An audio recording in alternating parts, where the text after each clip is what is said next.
Hello, we are live. Welcome to another Lore Masters Deck live stream brought to you by the Story Engine. Today we're going to be doing world building and world breaking. We're going to build a world on the spot, improvised using the Lore Masters deck, and then we're going to destroy it. And we're going to do that with our special guest, Jordan Shiveley. Jordan, tell the people who you are and what you've been working on. Hi, I'm Jordan Shiveley, as just said, and I write weird things on the internet. I am currently working on finishing up my first full-length novel called Hot Singles in Your Area. I also do writing for other games. I just finished writing for Pathfinder. I've written for Emberwind and Spire and a couple other ones. So you find me on the internet, where I think just came on the screen. Yeah, jordanshively.com. And Jordan's also going to be writing some fun and creepy and imaginative cues for the Lore Masters deck to punch up the stuff that you're seeing in the alpha here. So we're going to have a lot more like variety and interest, and I'm really excited to get into that with them. But Mostly for now, creepy. Mostly creepy, if we're being honest, and that's why I was especially excited. I feel like even in say the one-shot adventure that we played through, where you played Phaedriel, I feel like you have you feel a pull towards these large cosmic entities that feel like they are the beginning of the end of things, and I thought it'd be really fun to have you on for a special apocalyptic stream of Lore Masters deck. Me? Want to ruin it? Want to burn everything down? No. Yeah. Well, we get to build it up first is the fun part. But yeah, most of the streams that we've done so far have been, with the intention of focusing on a particular mechanic of the deck or a particular expansion, just to like showcase everything. This stream was mostly just because I like building sandcastles and knocking them down. There is like, we are going to be doing two things that the deck is good at, which is world breaking is a feature of it, and constructing timelines as a feature of it, and we're going to do both at the same time. So once we've built our world, we're going to make a timeline of catastrophes to arrange in order and decide like this is how the world ends, one step at a time. So we're going to do a little bit of that. And that is a specific built-in feature of the cards for the destruction of a world? It's not a feature of the cards so much as it's a feature of it's a mode of using the deck. So there's going to be a section in the guidebook where we talk about, hey, want to break your world? Here's what we recommend doing. And it's basically construct enough material that you know what the world is, and then draw event cards in sequence, plugging them into existing elements of your world, or occasionally into new elements if you need a new element to have something make sense, and then watch it fall apart and take little notes about how it falls apart. So I'd say it's a supported mode. The event cards are pretty good at it, and just the way that they're constructed. Actually, let's talk a little bit about how event cards work here. We're gonna pull up our little card cam. And we'll be getting to these more in the back half than the front half here. But here is what an event card looks like on the front. So there'll be sort of these general terms that you can imagine a lot of different meanings into. Mm-hmm. But then on the back, we have two different types of cues. There are fallouts and catalysts. So catalysts are things that sort of contribute to or accelerate the event. They are in like the before portion. And then your after picture is the fallout. What happens because of it? A location gets renamed. A new word is invented to describe avoidable miscommunication. Yeah, and it's really Classic. meant to. Yeah, every horror movie, you're just like, just talk to each other. Yeah, just say you saw a weird thing. No one's gonna think you're crazy. Yeah. Or the other side is like, if the person does tell like, hey, I saw this weird thing, then no one will believe them. So like maybe the other thing is like, believe people when they tell you that there's something that's making them anxious. That's another good way to avoid dying in a horror movie. But yeah, this is going to be rad. We're going to pull a bunch of, we're going to create a bunch of stuff together with the chat, and then we are going to destroy it using some events, and it's going to be a lot of fun. And that's how we're going to do it. So I guess without further ado, let's start doing some world building. The other thing that I thought could be fun is pulling in a couple of the expansions so that we have a well-rounded world.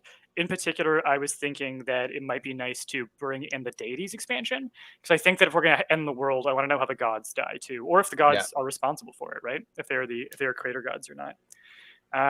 Yeah. So what say we start with a god? Let's do it. Let's do it. All right, so here's from the deities expansion. I just want to make sure it's not the dragonfly. Yeah. It's not the dragonfly. We have a moratorium on dragonflies for this stream. I've too many dragonflies from Peter. He's had dragonflies on the mind. Okay, so is our god going to be... Okay, and the way this works, chat, we would love for you to vote. I like some of these. I like two of these.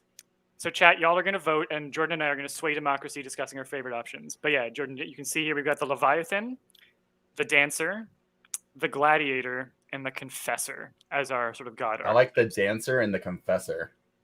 Yeah. My first thought was Leviathan because I just like really big things. Yeah. But But like, if we're going for like not off the beaten path, like, yeah, to me, the dancer is the creepiest one of all of these.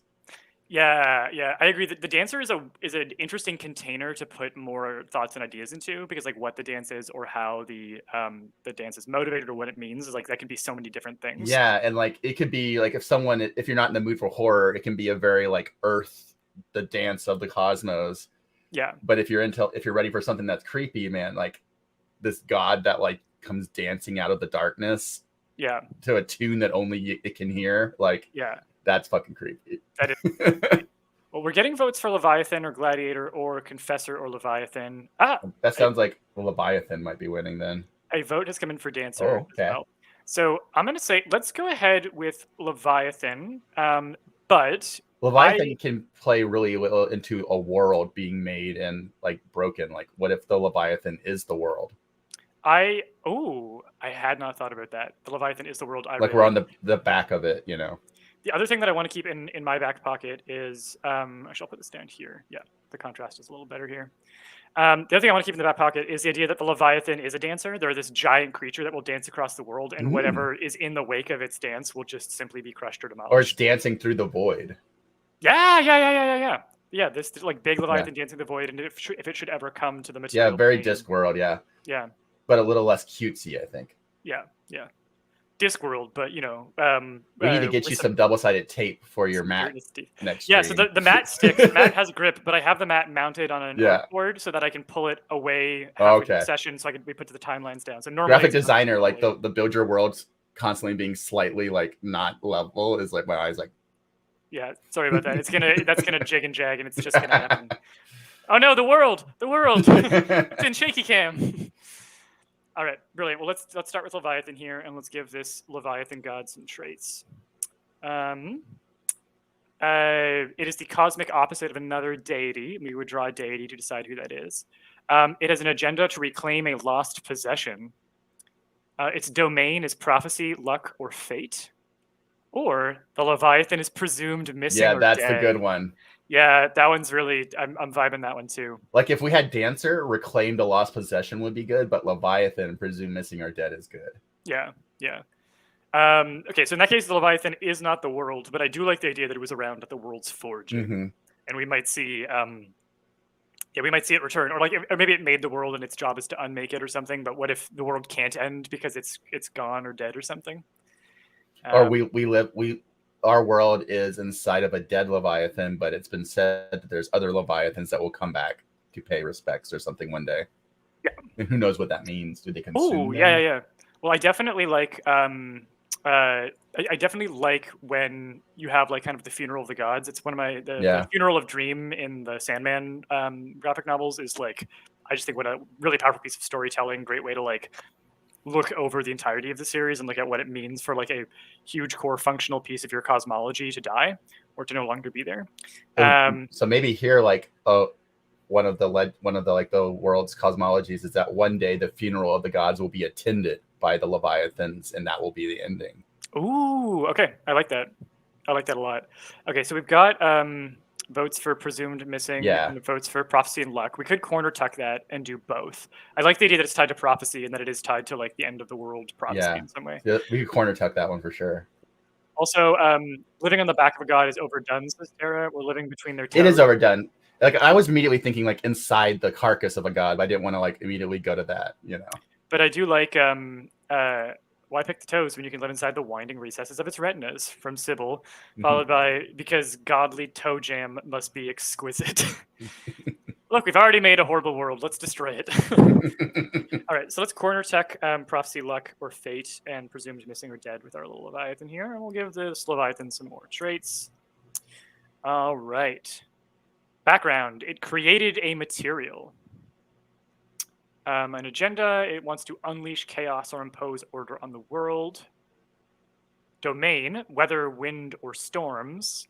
Or trait, it can take the form of a creature. I actually wouldn't mind knowing what giant creature this thing looks like or can shapeshift into. But also the material is really interesting to me too. I feel like for this one, I'm just going to let chat go and decide because like none of the, like these are good, but like none of them I'm like, oh yeah. So let's see what chat. All right, none of them are the one. Let's find out, chat. This is all on you.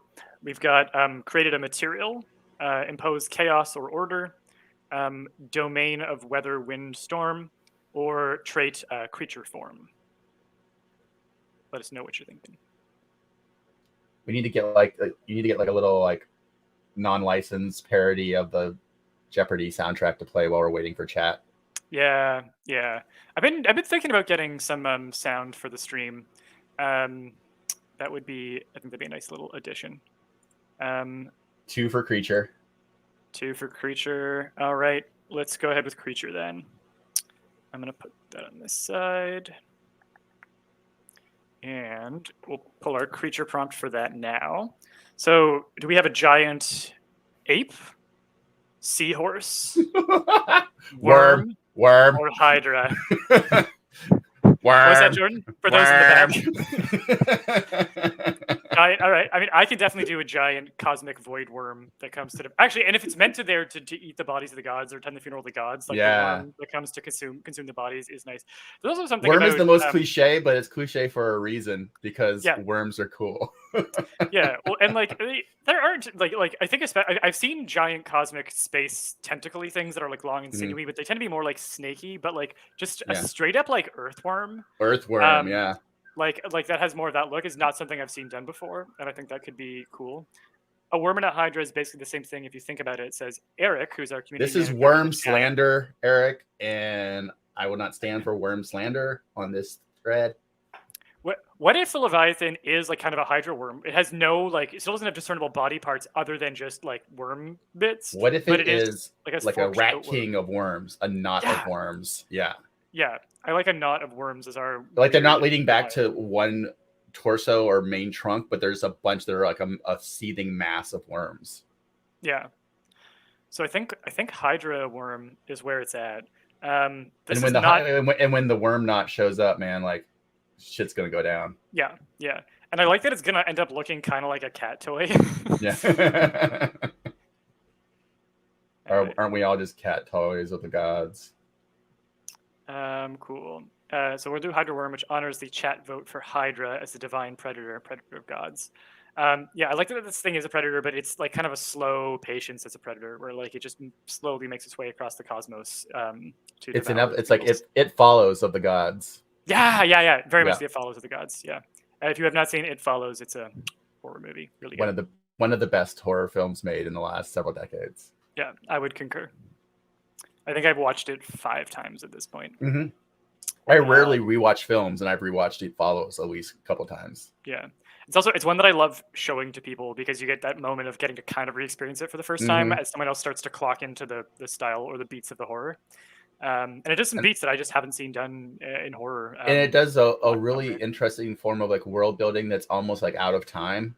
Yes, with the weird technology mixes. Yeah, it has some aesthetic things that you can put it in like in the 80s or 90s, but like there's other things, like you said, the technology thing where like, I think it was purposeful to make it not set in a time period as a horror film, like where we won't be like, oh, this was really obvious 2010s horror, it's like, no, when was this set? Yeah, and I think they even, if I remember, the seasons don't follow a sequence. So like in some scenes they're in like winter clothes, in some scenes they're in summer, and they managed to like detach it even from a calendar time, in a weird way. And that stuff is just like things that just make you as the viewer or the reader, if this was a story, like unsettled without knowing why you're unsettled. Yeah. The uncanny of the mundane being wrong slightly. Yeah, another film that does that really well is it We Are Still Here? Is that the title? It's That's like the title of a movie. It's kind of like a not classic haunted house. In fact, it's non-classic in a lot of ways, but a lot of the hauntings take place during the day, which is already kind of a disruption of the rhythms we're expecting. And they do some things where like the way that they do depth of field in space and like say the size of a window is wrong for the house. Yes. So there's a lot of love wrong windows. Yeah. There's a lot of those things where like just subtly visually they're cueing you for something is off. Speaking of something is off, we have a giant cosmic worm hydra. We have a worm floating through space. And it's coming for all of us. And that has me feeling a tad anxious. So let's find out one last detail about it. Oh, this is gonna be interesting. All right. Worshipped by only one faction. Yes. Defeat another deity, which we kind of already have going. Yeah. As an agenda. The domain of life or healing, or a trait where it has a vengeful streak. I like the vengeful streak and worship by only one faction. Because if we can put a cult into this game, I will put a cult into this game. I think we need a cult. So chat, unless we see it, we'll give you a couple. I mean, you could corner vengeful and cult. You know, we've used all our corners, but we're already kind of. There's an amount that you can use. Okay. Well, we can't. We've already kind of corner tucked a secondary queue, which is something that is not traditional. So we're already off the beaten path here. We could totally do like a really weird corner tuck on a corner tuck, and just see what happens. No rules, no laws, no card gods. Yeah, no gods. Except for the card god we just made. Yeah, well, and he ate the other gods, so that's the only god we're beholden to. Vengeful streak and worship. Because there's no other ones left. Yeah, yeah, huge Lovecraftian vibes indeed. Except for fuck Lovecraft. Yeah, it's Lovecraftian, except it's not overtly racist, so it's in some ways not. Cool. Well, then let's draw our faction, and actually, this will probably be the next thing that we create here. So let's build a faction. It's crazy to me how fast you can build this fully fleshed out deity from the cards that numerically or like I guess like RNG or whatever is going to be different. Yeah, and that like could be totally different if the chat voted differently, if we had different vibes, if you had shuffled the cards differently, like this is such a powerful story engine. Yeah, I should do the thing where I remind people about what we're doing here. So this is the Lore Master's deck. The Lore Master's deck is a deck of cards for creating original lore for your setting and worlds, or starting a world from scratch. It has 8 card types, so you can create factions like this card here, figures or characters. You can create events, locations, objects, materials, creatures, and more. There are additional cards for adding more descriptors, and you can put them all together in a giant web of lore, which is what we're going to do now. We're going to build a really cool setting. We're going to build a lore web, and then in about an hour, we're going to completely destroy it, specifically using the event cards. We're going to throw a ton of events at this world and watch it fall apart and experience the heat death of this universe. And it's going to be such a fun time, and you're going to help us, and we love that. You can pledge the Lore Masters deck at storyenginedeck.com/lore. That'll take you to our backer kit page. And Tara Kolunga asked a really great question that I think we can answer in the chat. Yeah. So, like, the first thing I would say is like Lovecraft Country is, I think, such a great answer to the legacy of Lovecraft, but looking at it specifically centering Black voices in cosmic and eldritch horror. So that would be like my shooting from the hip recommendation. But Jordan, this is your wheelhouse. There are people who are even working within the classical mythos, thus using creatures and stuff from the mythos lore that are doing it in purposefully a way to say fuck you to Lovecraft and flip it on its head. So people like Cassandra Kaw, Primi Muhammad, Ruthana Emrys, Victor Laval. These are all people who are all taking these works and then writing their own stuff, but purposely making it like anti-racist and like misogynist and all these things. So those writers themselves, there's like at least 15 books there that you could read. Excellent recommendations. Excellent question. And here at the Story Engine, we do not hero worship old dead racists. We just don't do it. There's a reason we call it the Eldritch Horror expansion. We only hero worship cosmic void worms. Yeah. Here at the Story Engine, that is who we worship, for sure. Speaking of which, who is worshiping our cosmic void worm? Cult seems really obvious on the nose, so I kind of want to like deke around it. But chat, make your opinion known here. Colony, just because colony worms, like that kind of really works. I like the colony worms. I was also imagining like a dojo where like there is like a fighting school that has taken some kind of inspiration from the worm in the style of combat. Oh, that's so creepy. Yeah, like their joints like crack and break and go, their arms are weird and stuff when they fight. Or like what joints, like maybe there's a combat style where like literally wet joints. It's just called wet joints. What joints? Wet joints. I love the idea that we could create like a worm fighting style that's just like really horrifying and offsetting. No bones. Master of no bones. All no bones days. All no bones days all the time. They just do the worm Story engine deck is fired. Right, chat, let us know. or promotion based on like how these streams go. Yeah. I'll make a TikTok where it's just like, I created a horrible fighting style. It's called the Worm, and then it's just me flopping on the floor and like and clearly someone standing next to you looking mildly annoyed. Yeah. Like we haven't even reached horror. We've just reached annoyance. Yeah. Someone, obviously my wife, would just obviously. Looking on and being like, this is your job that you do? Oh, this is my husband. You're a professional. All right, chat, make your voices known. I'm just going to make a little banner here telling people what we're doing with the deck at the moment so that if we have new folks drop in, no one ever sees the worm coming except for the early bird. That's true. That is very true. I did a comic about the early worm getting birded and how that like maybe being first is not always a good thing also. But yeah, I love that idea. Okay. Yeah. I love the idea about the idea like the early bird doesn't want the worm, but it's cursed with the worm. Yeah, it is. The worm becomes its burden to bear. Yeah.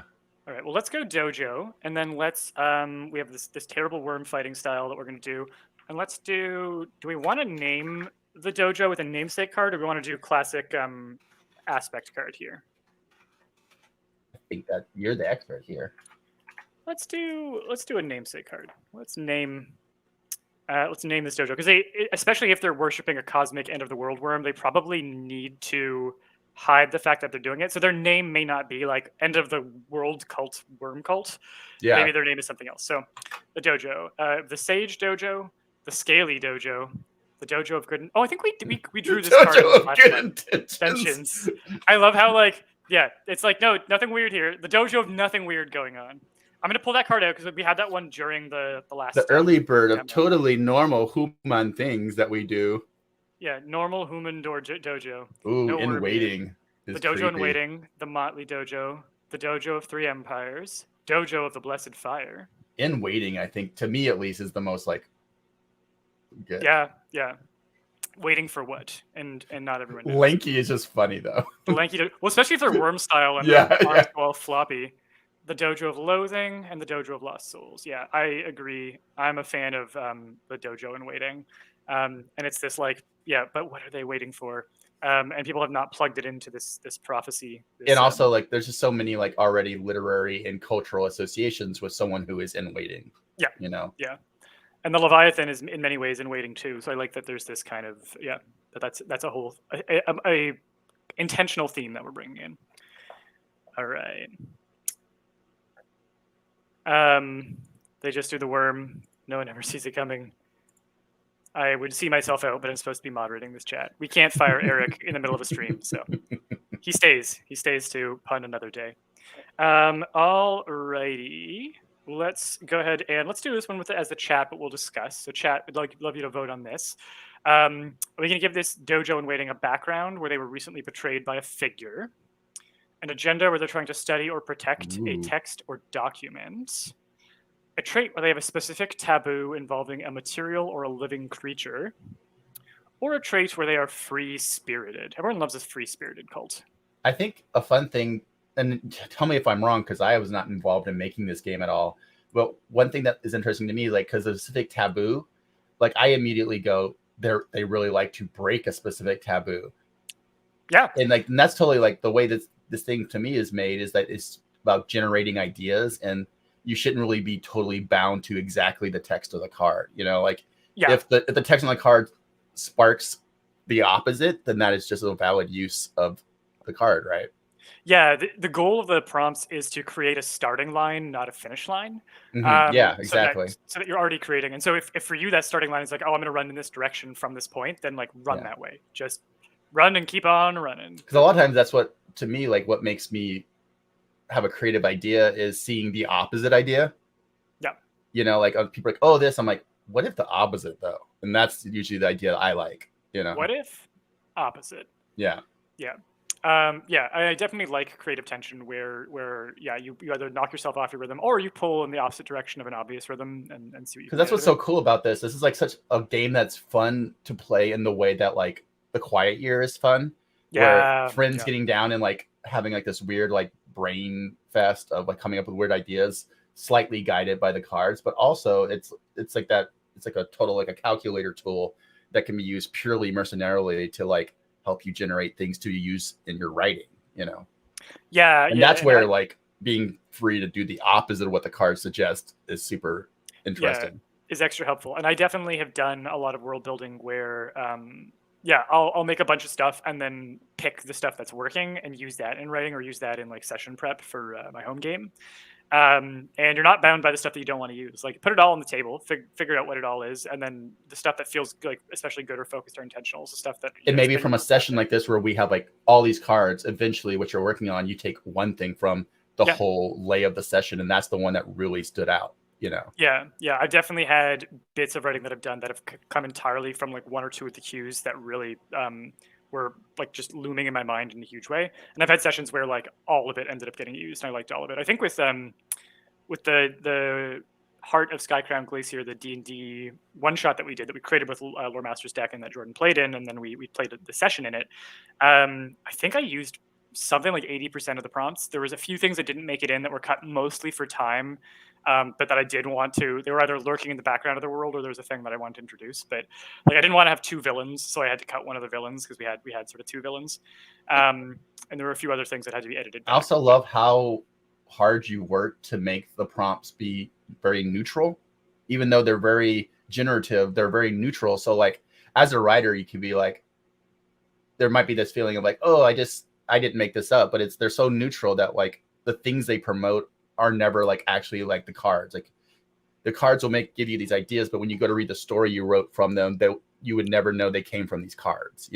Yeah, 100%. And that was like the early days of writing the story engine deck and learning how it was going to work involved realizing that the point was not to write something finished for people. It was to write something unfinished, to cue them up for success and just like get out of their way, honestly. And I just want people who are maybe tuning in to realize that we're not this isn't a thing to like write. This isn't, the story isn't the cards. The cards are like the prompt for your story. Yeah, very much so.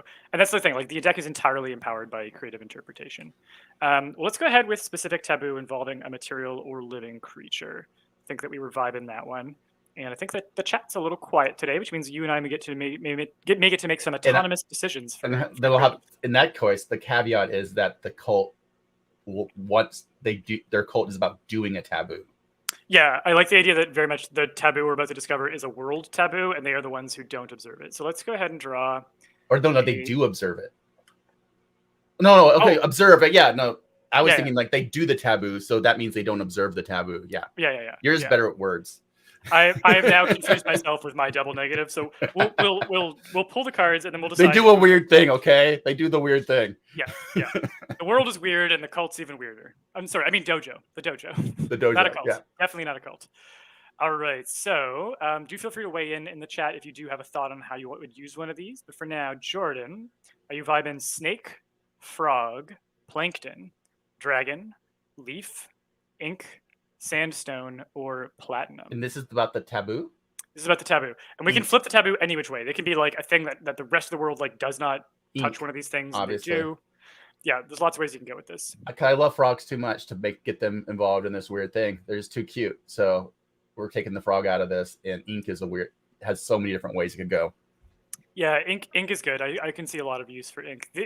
One way to bring the frog back in without doing anything You're like, with the frog. The frog supporter has logged on. Yeah. Now that you have established your taboo, I'm going to try and violate it. Yes. You said no frogs. So what if the world doesn't like frogs? What if in this world frogs are associated with? And they love frogs. And they love frogs. They're little frog champions. They just put little hats on them and little waistcoats, and there's like these are just little cute guys. What if everybody in the dojo in waiting is like a huge fan of Frog and Toad? Yes. Yeah. And when in their ceremonies they put on like one of those like anime frog outfits with like just with a hole for their face. Yeah. I like the idea that this world shuns frogs and that the dojo in waiting like has just decided either arbitrarily or in opposition or because the frog has some connection to worms and worm creatures. I want it to be just because they're fucking cute. They're like, no, frogs are awesome. You all are weird. Look how great they are. Look at their little faces and their butts. We spend a lot of time gazing into the abyss. We need something cute to look at the end of the day. Frogs. frogs. All right. They just spent too long on Instagram, and they've been like really programmed at now frog. Yeah. But specifically, it's just that one little round frog that is like that you see all the time. It's like the round stone frog with the tongue. Yeah, who kind of looks like they almost look Calvin, like frogs are a big thing on Instagram. It is really indeed a thing. Have you seen the frogs in the depths of the new Zelda game? Not cute. I have not. According to you, Thomas, maybe we think they're adorable. Maybe some of us don't own and need consoles and don't get to play cool new games with everyone else and feel really left out on Twitter. Maybe. All things are maybe possible. Someone, yeah. Who knows who that person might be? Alrighty. Let's find out more about our little frog-loving, not a cult dojo. They have a background where they changed names, which would make sense if they were trying to conceal their purpose. Just changed all to frog 1, frog 2, frog 3. An agenda where they want to keep or protect an object. Ooh. Yeah, cults with objects are cool. A trait where they have vast stockpiles of a material. It's just photos of frogs. Vast stockpiles of photos of frogs. I love how our normal rhythm is to start with something really cute and nice, and then at the end ruin it with a bunch of bad prompts. And we've gone the opposite way. We've started with something horrible, and now we have this really cute, wholesome, like just Pinterest. The frogs, man. That's why I was going to banish the frogs, because it was totally. Nice. Well, I'm glad we've knocked you off your rhythm. Yeah. And then a trait where they're gifted in secrecy and shadow tactics would be the last one. I like objects. Yeah, I want to figure out what object they've got going on, and I think change names makes sense for them. Like they rebranded to conceal their connection to the worm that will end the world. They rebranded as a Well, that one is fun because if you are using this as something for your own writing, then that automatically gives you hit the right about who they used to be, and why did they change their name, Yeah. An object is just fun because you get to write some weird objects. I love a good object, and I love a good like cult artifact. So I think let's corner type. Dojo artifact. Oh wait, yeah, sorry, not a cult. Do you have that one sleeve? No, I don't have the demo of it yet, unfortunately. Yeah. It's been mocked up, but it has not been physically prototyped yet. Oh, I thought you had one on that other stream. Oh, no, I think I just pulled up a visual of it as a little secondary thing. But Jordan is talking about an add-on called the Focus Sleeves. In case you find having the extra cues around the edges of your card confusing and you just want to focus on the active cue that's facing you, this is a set of sleeves that you slide over the card, and they have a little keyhole shape that shows the icon in the middle and the text on the bottom so that you know exactly which prompt you're working with. If you give me a sec here. And as someone who really likes organizing things, I'm definitely adding that onto mine. It's a nice little thing. Oh, the other thing that I'll mention is we added 2 new tiers or 2 new pledge levels. We just unlocked the Lore Master's Journal, which is a journal with dedicated pages for writing down the details of your factions, of your figures, little boxes that will help you link them to other pages, and it's a binder style, so you can. I love a notebook. Around. It's a good functional notebook. I'm really excited to have this because if it was just a regular. You say binder? Binder style, yeah. Oh fuck yeah. Yeah, because you want to be able to cluster together all the types of things that are part of the same world. And then reorganize it when you have new things you add and stuff. Yeah. Yeah. So, and there's a little like toggle on each page for writing down like which world or creation session it belongs to. Ooh. So you could mix things from across worlds if you want to, and still reassemble them later. So it's a wonderful little add-on. And since we've unlocked that, we've now unlocked all of the extras that we were going to do. So we've created what's called the Conjure tier.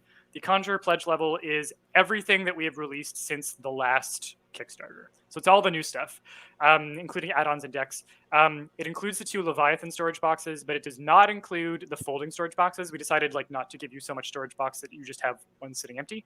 So it focuses on the Leviathan storage boxes, and it focuses on the focus sleeves, but it doesn't have the generic see-through sleeves. We know not everyone likes those. I personally don't like using regular sleeves, so we don't include that as a default. You can still add that on if you want it. And then we've added the Devour tier, and Devour is just everything we've ever made, all of the greatest hits of everything we've ever made. So that's all of our decks. Like the old Kickstarters and stuff too. You just get story engine. Everything in the warehouse. Yeah, it's literally everything in the warehouse, including all the decks, and then also the collectibles. Again, focusing on the Leviathan boxes instead of the folding storage boxes. And yeah, it's just a ton of fun stuff. We made those as the new simple tiers. We've been getting a lot of requests to release them, but we didn't want to release them until the stuff that was in them was unlocked. So the only thing left to unlock at $400,000 is the third bridge expansion and the a special collector box that holds the bridge expansions. And that will be included if we hit that goal. It won't be included if we don't. But I calculated it so that you still save like a frig ton of money for these big bundles, even if those don't get unlocked. So frig ton. Like, you heard it here first. A metric frig ton. None frig of this ton. imperial frig ton with 2 M's and an E. Which is even more than a frac ton. That I would need to know if we're using like the British fact ton or the world standard frac ton. Yeah, I'm not. I don't do math. Sure. I just bring up things you have to figure out. And I'm going to quickly show. Oh, I was going to show the focus tiers, but I think it might take me a second to pull them up. So maybe I'll show them a little bit later in the stream. Let's get back to creating. Yeah. Let's make some cool stuff. Well, we've got our object here. So are they trying to keep or protect a crossbow, a wand, boots, or a mechanism? See, I kind of like a worm wand, like a wand that just it's not rigid like we expect a wand to be. It's this like limp licorice kind of thing. And I like mechanism. Mechanisms are cool because that's a nice like shape that you can put anything into. Yeah. Context. Yeah.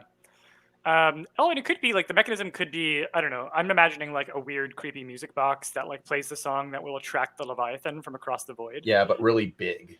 Yeah. Oh, yeah. And you have to, and they need to have. There's going to be a worm wand that you insert into it. And it slithers through the gears, and that will make the gears work correctly. That is gross. I hate it. I love it. It's canon for me. It is absolutely canon for me. So they have the mechanism, but they're waiting for the wand to appear. Yeah, they're waiting for the wand to appear. They have the mechanism. I like that this is a duo. And they talk about a lot about feeding the mechanism. Yeah. One day we will feed the mechanism. Yeah. And I love because worms are used as bait a lot, and I feel like there's something to do with like baiting the mechanism as well. And that's what attracts. Oh, the hallowed mechanism will one day be baited. So say the hook. So say the rod. Yeah, so say the hook, so say the rod.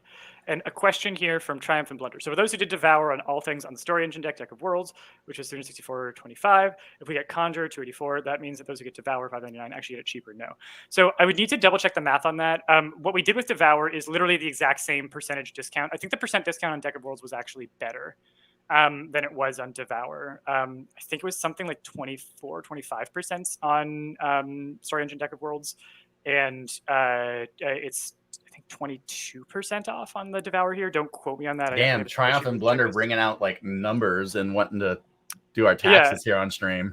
But the fact that there's a .25 in there means I'm not sure if that, double check if that's the Canadian price or US dollar price, because Devour is in US dollars, that price, and the previous campaign was in Canadian dollars. And double check if that number is off of backer kit and includes your shipping, because we are going to be charging shipping and taxes after the campaign in the backer kit. So we want to make sure that we're comparing parallel things. But it should work out where the previous Devour tier, I think, was 24% off if you added up everything. And the current one is something like 22% off. So no one's getting hosed. Like we've tried to keep things very, very even and to maintain our usual level of discount that we offer for crowdfunding. And the other thing I was going to mention, if a new level comes up, people aren't like, oh man, I did the earlier level. Yeah, I know. We've never released a level that just straight gets better, basically. What we have done is actually people who were in certain pledge tiers before the third bridge expansion got added, a number of them get the bridge expansion for free, and then we made an updated tier with updated pricing, but there's something called a legacy pricing tier where you get that for free. So we try to make sure that everything is we try to make sure everything's as fair as we can for backers. But yeah, Triumph and Blunder, if you want to go through the math with me, send me an email about it. Let me know where you pulled that number from. I don't think you need to apologize for being a super backer, Triumph and Blunder. I think you need to brag. Yeah. Back at number 9. Love it. But yeah, thank you for returning. Number 9 is the best number too. So number 9 is indeed a good number. I think for like councils and pantheons, 9 is solid. And cold flames. 9 cold flames. Cool. So let's add a new element here. Jordan, what are you feeling? What do you want to make? We can make a brand new figure. We can put a character in here, We could do a faction, another faction. We could do an event. We could do a location, an object, a material, or a creature. Let's do a location. Let's do a location. I love it. All right. Are we I making? feel like we already have objects and creatures kind of in what we've already done. Yeah, I agree. So a coliseum, a dockyard, a pit, or a plains. Pit, obviously. All right. Going with a pit. And we're starting a new thread here, so we're not going to do a wild card. Plains is also really good because I love the empty creepiness of plains. But I think pit with worm is good. Yeah, although we have a lot of worm stuff going on. We could try, although plains are wormy too. Like I can imagine them in the soil there. Yeah, like it's a big open emptiness because we need a big open emptiness because one day it will not be so big and open and empty. Yeah. All right. Well, what are we finalizing then? Pit or plains? Plains. Let's do plains because I want to go against my initial leanings. Love it. All right. So we're doing plains, and then here we go. Some traits for it. They're named after a creature. They are used for burials by a specific faction. They're highly accessible, or they have lakes or ponds. I like burial because just naming it doesn't do much, you know. So like I think the dojo buries people here. I kind of want to get another faction in here because I think that once we start breaking the world apart, it's going to help to have two forces that have different motivations. So I agree with you on the specific faction, but I want to draw a new faction that's using the plains. Okay, cool. Let's do it. If I may. I feel like you may. I am the god of this world.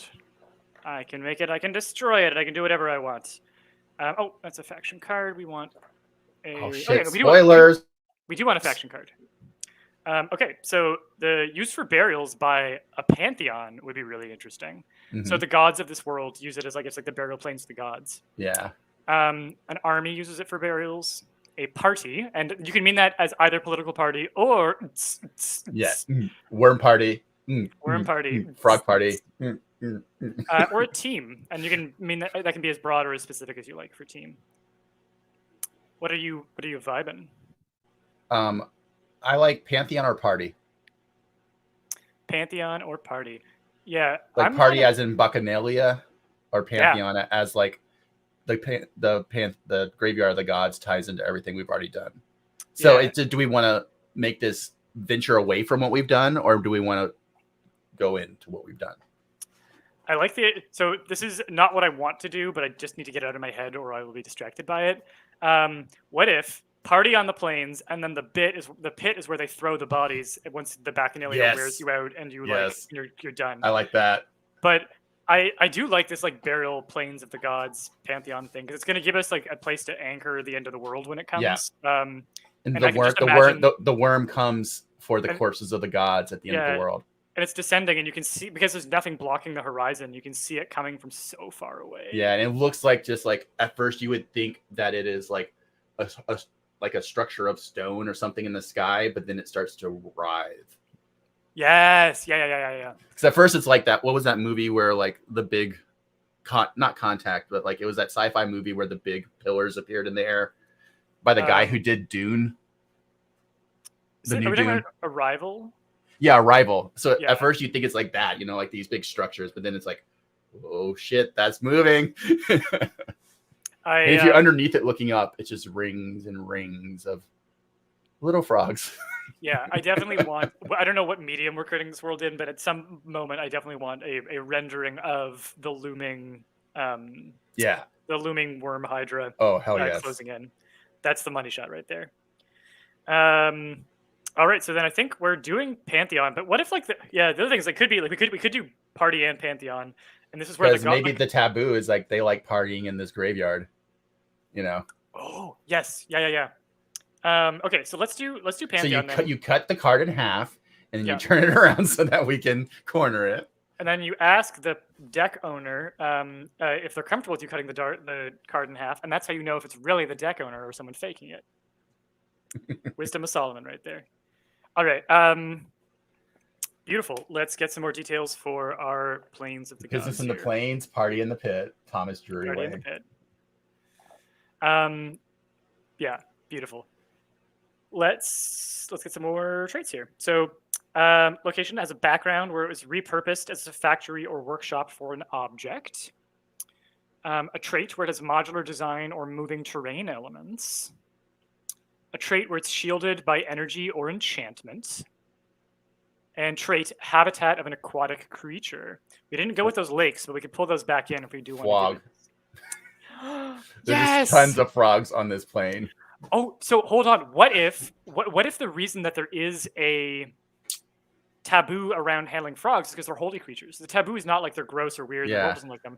It's like the world sees frogs as beloved by the gods. And also, this plane is just filled with not huge, but perfectly round pits that are full to the top with water. And the frogs come out of those. And hop around them. But they're like very eerily perfect pits that have like just glassy water to the brim. I like a good like frog in a well that's got a very fairy tale feel, and adding that creepy twist of like, but the holes are too perfect. Yeah. I like. So let's do this. I'll even tuck it on. And who knows what the pits would look like if you saw them from a great height. Oh, so like they almost make pixel art that only maybe something, or like a symbol or something. Yeah, I love that. Okay, so let's get some more details going on this planes.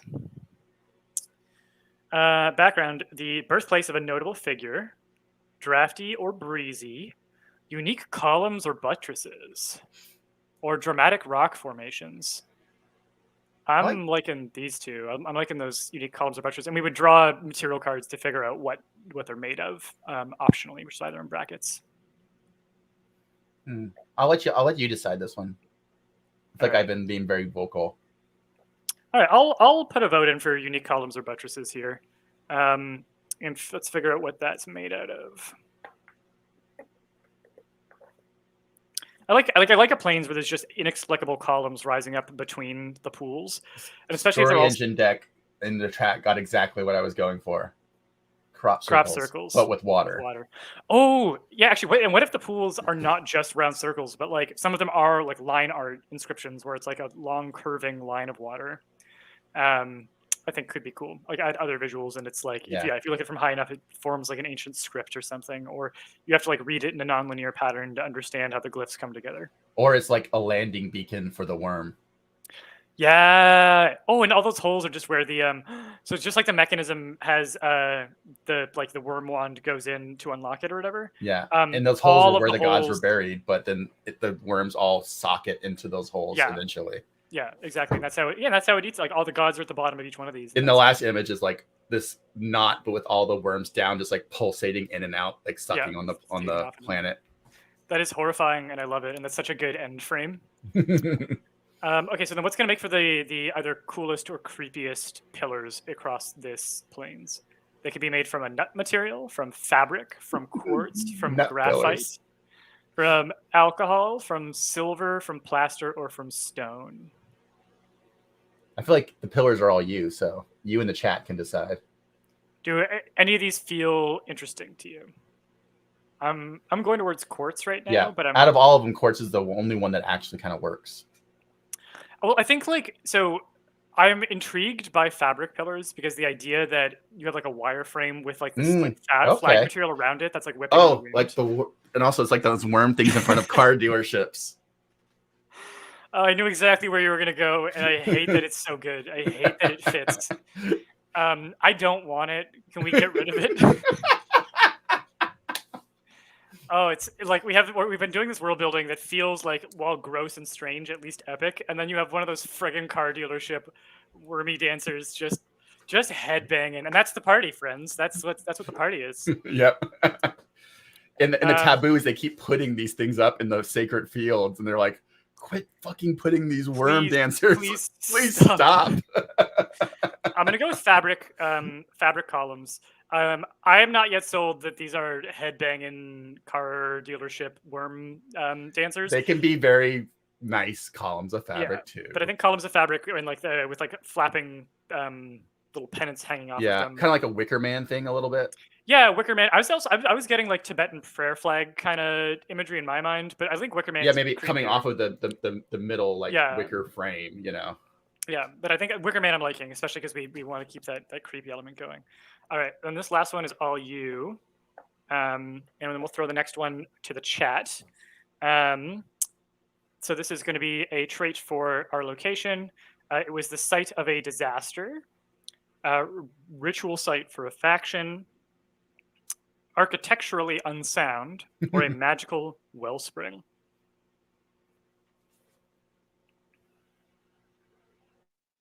You vibing anything? Chat. I was going to pitch this one to you, but you know what? Yeah, let's do this one with the chat. Yeah. All right, chat. Weigh in here. Site of a disaster, burial site of a faction, unsound, or wellspring. Vote for ritual site, which makes sense because we could either ritual site is the obvious one. But how it plugs in or what they do for it as a ritual is something that I am curious about and that I want to do more thinking on. So I could see an argument for ritual site. Frog ritual. I think these things are part of the ritual. They are swaying in a very cult in ecstasy. Everyone's like thinks they're just being like this. It's just like they're just doing it to be dumb or like shitty, but it's actually part of a ritual that like is very calculated. Yeah. All right. You know what? I'm willing to start to make these columns be weird dancey things, and I like. And they get torn down almost immediately when they come up. You know. Yes. Yeah. By like the curators of the planes. Yeah. And the dojo is always sneaking in and trying to put them up. You know. Yeah. Yeah. I'm fully on board with that. Well, then let's. I think we need some characters here in their frog costumes. And that's how they like throw people off the scent that it wasn't the Worm Dojo. It was like, no, it's that other frogs things. Yeah. Definitely not. In which the people in this world are like, that's worse. You're dressed up like this holy thing. Yeah, dressing up as Jesus while you go like knock down a church is particularly insulting. All right, so let's Thomas, that is what we're talking about. Fabric column equals, used car lot, inflatable tube man. We've decided that's pretty much what the fabric columns are. Okay, let's get a character going in the mix then, because we're going to want someone to grieve for the world as it ends. Hi, Raphael. Welcome. Hello, hello. I was a guest on Raphael's, on Ralph's stream last Monday, and it was a delight. We got to chat about crowdfunding with a bunch of different creators. Cool. So we'll do this one on the chat.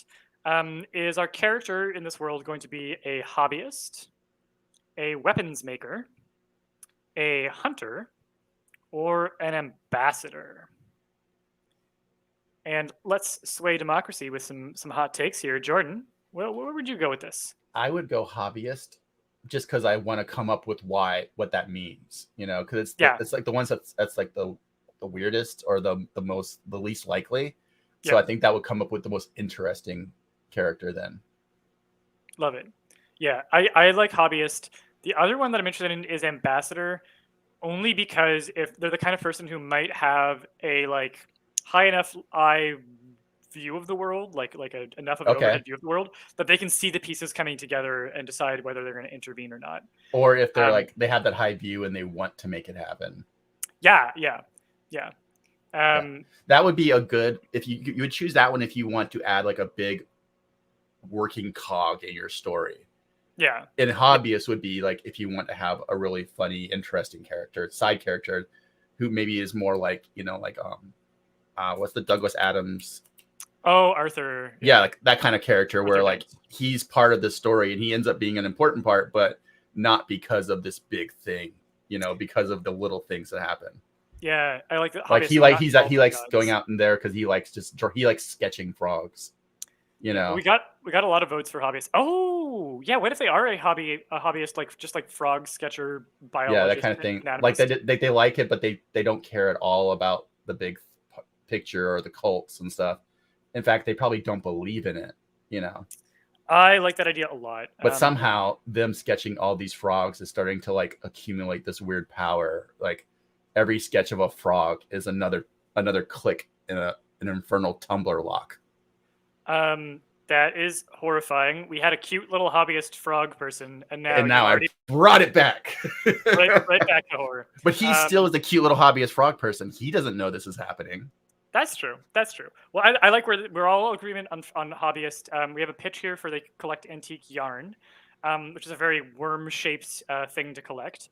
I like to tie into the frogs, and that give them a reason to maybe run into the dojo, or people from the dojo, or a reason to be out on the plains. And he's where like, frogs live. Let me draw you. A perfect first encounter. So okay, let's go with hobbyist, and we'll figure out where else we're gonna draw go. me like you draw your forbidden frogs.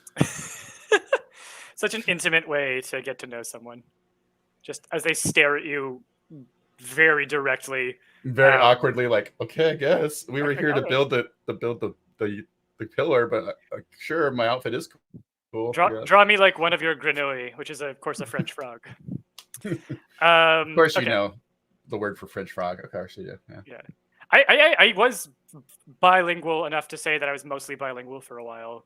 I did 2/3 of a French major in undergrad before I realized that like I did not want to. I like writing in French. I hate speaking in it. I'm a very self-conscious speaker, but I do at the very least still remember the French word for frog. I was doing the Duolingo thing in French just because I wanted to read bande dessinées in French, but then I gave up. France and Belgium especially have like really good comics games. Oh yeah, I mean the French are the people who championed it as like a official, the 7th art form of their society. Well, I think that every Canadian that grew up in a province where they teach you French in elementary school has at some point done a unit where you read Asterix et Obelix and in French and Tintin, which is of course the way that we would say Tintin. Do not ask this forbidden knowledge, Tara. I actually think I don't know the word for dragonfly off the top of my head. Hold on, let's look it up. Dragonfly French. You're just giving him another way to put dragonfly into the card deck, but he's like, it's different. It's in French. Yeah. It's not the dragonfly god. It's the libellule. It's totally different. Not a word I knew. Not a word I know. That did not come up in my French education. But yeah, a background where the emblem of this hobbyist depicts an object, an agenda where they're assembling a collection of a resource, a trait where they have a pleasant, soothing, or strong voice, or a trait where they're highly personable. Assembling a collection seems to be very hobbyist. So that would be kind of like if you just wanted to lean into that. But if you wanted to give them something that was off the beaten path, like it'd be really weird if this hobbyist had the voice thing.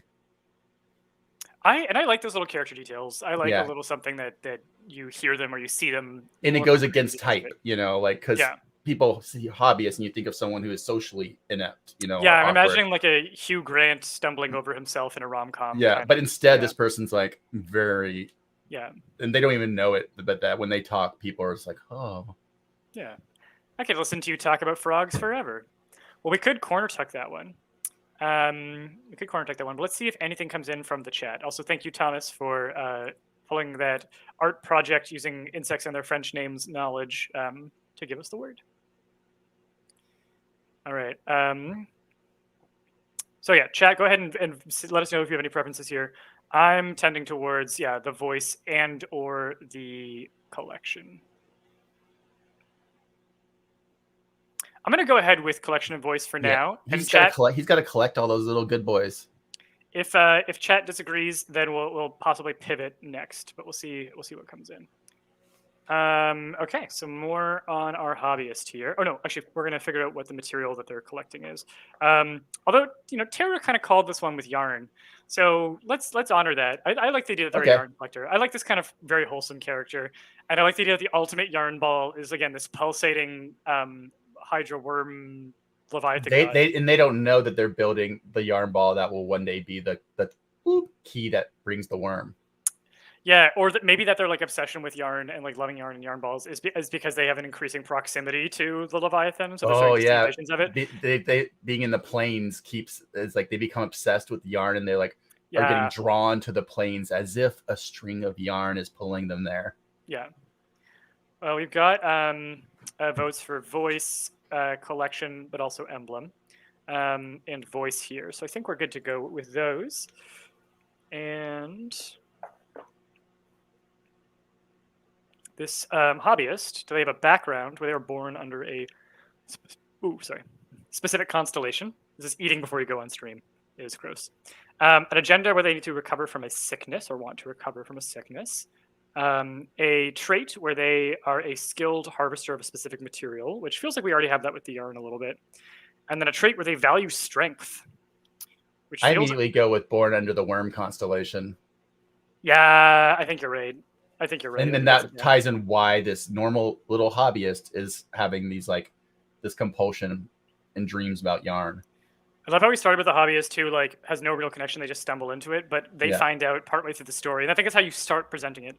Yeah. When you find out it's partway through the story that this was not coincidence. This was their even destiny. though like, and that's like the second act drop is that you find out that, oh, they're not just a hobbyist. Yeah. Even though they think they are. I also like that as an Act 2 twist, and then what that means in Act 3 we can have a lot of fun with unfolding. All I have to say to Raphael is Raphael says, I'm down with a sickness. I hope that Maroki watches the replay, and I hope that she hates this moment. Maroki, of course, normally joins us for the live streams. She hates puns, so anytime there's a really good pun, I like to make sure that she doesn't miss it, and that we make sure that it. Someone can clip this and we can just email it to her over and over again. Yeah, or send it with the timestamp. Perfect. Yeah. Perfect. Maroki in the future, who is listening to this and seeing this, I'm sorry. I'm sorry. Maroki in the future. Love it. All right. Let's bring this one home, and then I think we'll do one more prompt on this, and then we'll start smashing it apart with event cards. So here we go. They played a minor role in a major event. They have an agenda to craft or repair a powerful artifact. They have a trait where they have a second identity. Ooh. Or they have a trait where they're cocky or arrogant. Second identity. Yeah, I'm thinking second identity too. Yep. All right, let's go with that. And then we're supposed to draw 2 cards here to figure out what their second identity is. 2 agent cards. All right. And let's have the chat vote on this one. Is their second identity as a chieftain, an engineer, a pirate, a solicitor, a medic, an artisan, or a shopkeeper? I will put my or a mouthpiece. Yeah, or a mouthpiece. I missed mouthpiece. The mouthpiece would be interesting because again, if they don't know that they were the chosen mouthpiece of the worm, that's an interesting one where their identity is a secret to them even. But other people know about it. Like the dojo knows about it, and they're like, why do these people always say these weird things to me? They're such a bunch of weirdos, Yeah. But it's because they know that they are the mouthpiece. Yeah. I think that's a good one. Let's see what the chat is gonna say here.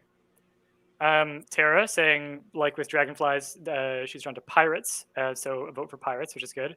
Our pirate because no one will see it coming. God, chat is gonna ruin this. we have I mean, make it voice. Great. Yeah, I say ruin it or make it more pirate. Make it more pirate. The pirate one I have not figured out how to square away yet, but I'm sure there's a way that we can do that. The other, but also, life in reality is never squared away, so like it can be the element of chaos that spawns something really interesting in your story that you, the person who bought this story engine, are writing.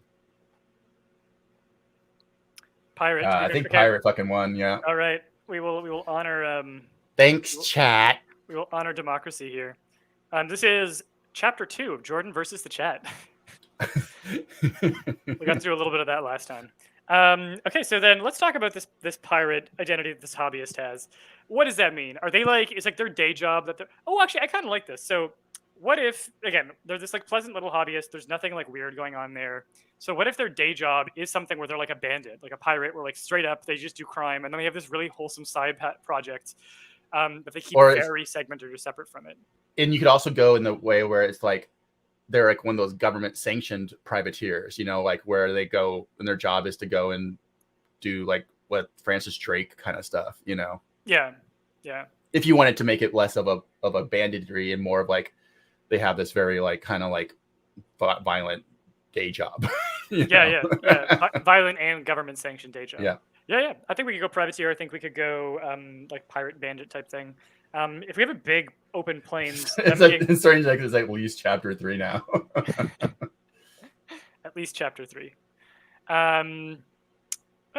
If we went with the mouthpiece, could it be like Moon Knight, where the identities don't know about each other? Is a really interesting, really interesting way to. I think if you do that, you have to be really careful to make it completely supernatural, so you're not running into the trope of using people's actual things from real life as story fodder.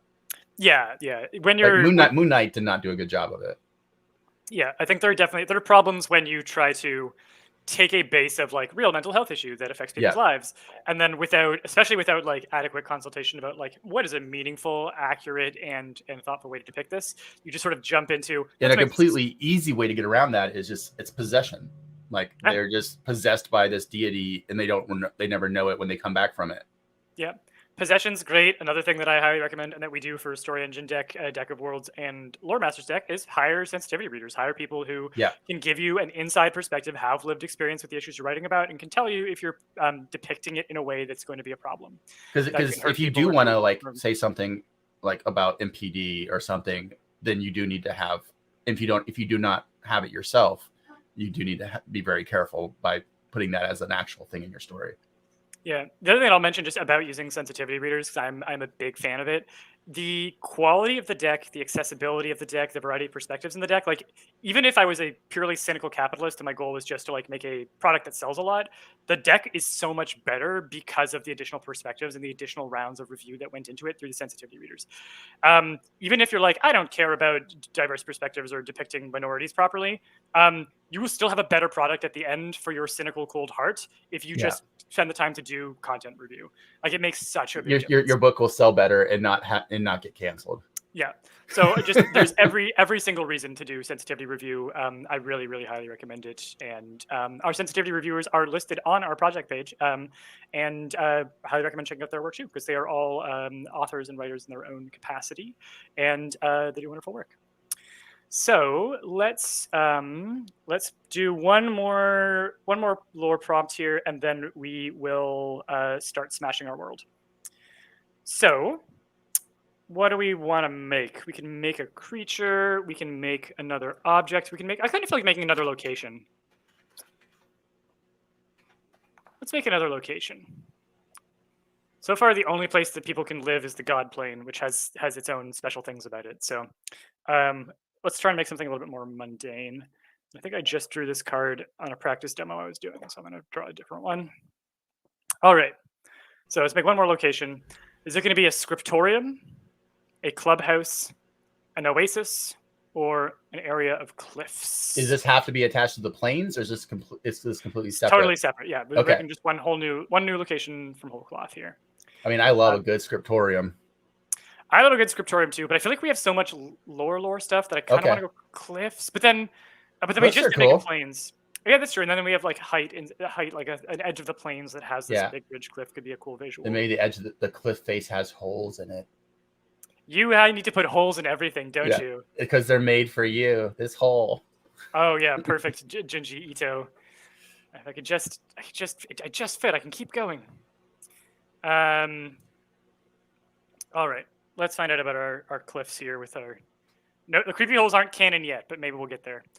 Background: they were built using a beast of burden. So if they are like carved or in some way manufactured landscapes, that can be done with a creature card. I don't know, man. I'll never be your beast of burden. Fair. I don't know what that's a reference to. I'm assuming it's a reference to something I'm missing. Rolling Stones. Oh, I should know that then. Yeah. I've listened to a fair bit of Stones, and for some reason I straight up just don't know that one. I'll never be your beast of burden. And that's exactly how many seconds of that we can use before we get from Universal Records. Art or statuary celebrating a faction or figure. Trait in poor repair, or traits that are picture perfect. Man, I want statuary, but I want it to be weirdly coming straight out of the face of the cliff. Like so like not just like a face of it, but like a full body emerging from it. Yeah, statue. Covered. It's littered with different statues, but they're all coming out of the face as if at some point the cliff was a floor, but now it's this way.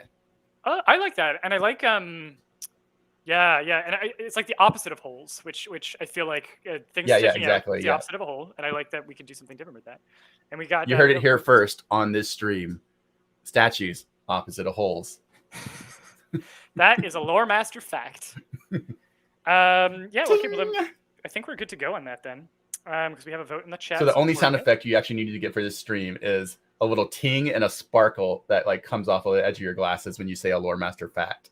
I will work on getting a video overlay that I can do for exactly that purpose. Amazing. We have artist saturated depicting a faction or figure. Do we want to use a faction we've already got in play, or do we want to draw a new one? New one. Yeah, I agree. I think the worm is well established. Yeah, I think the worm has enough lore ties. That if yeah, Jennifer, exactly like that. Oh, figurehead and a ship. Yeah, perfect. That's great. I like that as that's an interesting angle for it to be emerging. Okay, so then are we depicting an order, a legion, a kingdom, a coalition, a pedant, a sentinel, an instructor, or a beekeeper? Beekeeper. We went the last time this card came up, everyone went beekeeper. Which would make me think like maybe we have like a weird beehive cliff. Like I kind of like that idea, the idea that the cliff's a giant hive. Yeah. I'm also vibing kingdom where like maybe like when this is like where when the sovereigns die, they are carved into the cliff face, or like literally put in like petrified into the cliff face. Yeah. They walk down the cliff face and then they slowly calcify as they walk down the cliff face. Oh, and maybe that's of import how far, and people like put a lot of stock in how far down they got the cliff face before they petrified completely. I like that, and I also like there's a tendency, one of the problems with monarchies, among many, is that like the sovereign becomes loses their capacity to govern over time, and there's no way to get rid of them, right? Other than a good coup or like a patricide or whatever. So I like the idea that the sovereign has a vested interest in taking this journey while they are still able to like walk and go down the cliff. So they have a way of like deciding, I'm at the point where I can no longer govern. I want to be remembered on the big wall of sovereigns. It is my time to go walk the wall of sovereigns and make it as far as I can. And if they like end up staying in office until they die, they never get that honorific, that memorial, and it's like a mark of shame. So I'm on board with doing Kingdom then. And I like the idea that maybe there's something they're trying to reach at the bottom of the cliff. Yeah, and at some point there's the sovereign who makes it all the way to the bottom and doesn't calcify or petrify. Yeah. And what happens then? Yeah.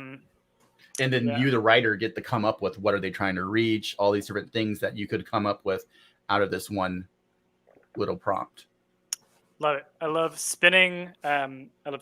Cues into stories. Speaking of which, it's probably a good time to do a little recap that what we're doing right now is building, and then we're going to break a world using the Lore Masters deck. The Lore Masters deck is a set of 300 cards that you can use to create lore for your world more or less instantly. You draw cards, you put them together in a big web, and you'll create this sprawling, interconnected ecosystem of factions and characters and events and locations, objects, materials, creatures, and more. We have almost finished building a world here, and then in a moment, we're going to pull this board aside, drop down a new board. We're going to start destroying this world using a timeline of terrible events. It's going to be so much fun. I'm glad that you're with us for it. But first, we're going to finish off deciding with this weird cliff with the calcified corpses of kings and queens and sovereigns of the non-binary persuasion who have come down and walked their way towards the base, and none of them have ever made it. But if one of them does one day, that could be one of the marks of some of the prophecy stuff we have going on here. Here we go. Background. They were named after a notable occupant. The cliffs are. So maybe like the first sovereign or whatever could be the person that it's named after, the cliffs. A trait where they are decorated with the faction's banners or emblems. So the banners of the kingdom hang there. Mm-hmm. Trait where they have unique size or scale. Or a trait where they have a unique water feature. I can kind of see like a cool waterfall in these cliffs. I wouldn't hate that.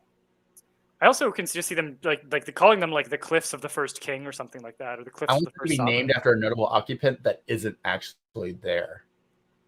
Oh, so in your mind, is this okay? So many possibilities there. Actually, I love it. I'm imagining that one of the bodies left, Yeah, that could be it. No one knows how. Or the body never was there in the first place. It's a misnomer. Or it was like smashed or destroyed off of it because of something that was found out about them. I'm turning toward the first one because it's the weirdest and it leaves room to solve a mystery, which I always love. Yeah, and then like what do you as the writer who's been building this world to write a different story in, what is that person did leave? Are they out there doing things, or did they become something else? Like yeah. I think let's name it after the first occupant. So many things, so many ways you could spin that into. Yeah. I think let's name it after the first occupant. And at some point, one of the things that was that made it the furthest, it was like the first person to walk at the base of the cliff. Fellowship of the Tables, that is exactly what we're doing, actually. Well, I think the other thing that they were talking about is a mode that is going to be in the deck, which is using building your timeline not to destroy the world, but building a timeline-based world, which is to say you only draw event cards, and then you only build off of the event cards. And I have done that before. The reason I chose not to do it here is that it's a hard one to do with this little space that I have. You kind of need a bigger space for it. But a bigger table. Yeah, a bigger table. And like the other problem I have is I need to be able to stay in front of the camera and then also have enough room to be able to reach the edge of the cards. So physical layout wise, it's just hard to do that like with a desktop computer and everything together in one recording space. But at some point I do want to do that and show you how it works. But yeah, basically you draw event cards with the specific intention of building to the north and south for like lore connections. So you have your event cards. This event, you're going to specifically try and tie it to like a faction and a character. The next event, you're going to try to do the same thing. And you can keep building so that your x-axis is time going forward. I love that so much. This is so cool. And then your y-axis is like where you track connections. So it means you can't branch in the same way the Lore Master's deck does, but it does let you model things in time and actually have a full timeline. Yeah, let you build a timeline for your society and have notable events. Yeah. That then you can go in and write the stories of the people who lived in those events and stuff. Yeah, exactly right. And then the reason that the events deck is actually uses that icon is because specifically it is meant for creating a little timeline. That's the little doot I was talking about. Yeah, it's your little x-axis there. So yeah, totally can. I was gonna do it for this stream, but I was worried that it would be too hard because we can't get. It would be. You can barely fit the 5 cards we have here. Yeah, so that's the only reason why. But maybe we'll do that on the. We're gonna have at least 3 hours for our stream ending wrap party at the very end of our campaign. Our campaign ends on Friday. And I think 9 p.m. Eastern, we're going to go live and we're going to stream right till the end. We're going to party with you all, celebrate. I think we're going to do a lot of different creative formats, so we might be able to bust out a timeline. Are we going to have any worm balloons? I will see if in all of the things that I need to get done before then, I can source myself an indoor car used salesperson flopping balloon for my background. Because my background is a bit of an empty void right now. Needs a little something. I mean, you just put a green screen and then you have it easy. I will find out if StreamYard can do green screens. Surely it can. Surely. Because then you just have like a little GIF in the background. Yeah.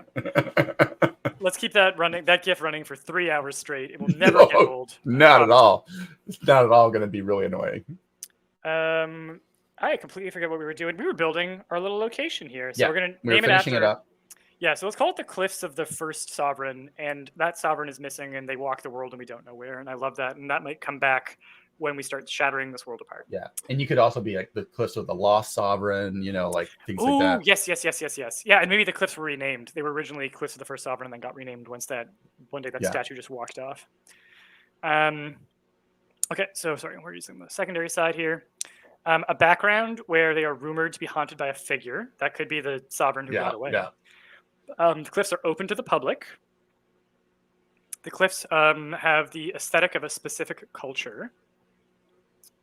The cliffs have a trait where they are riddled with caves or tunnels. You finally get your holes, Jordan. Yeah, but I think haunted's better.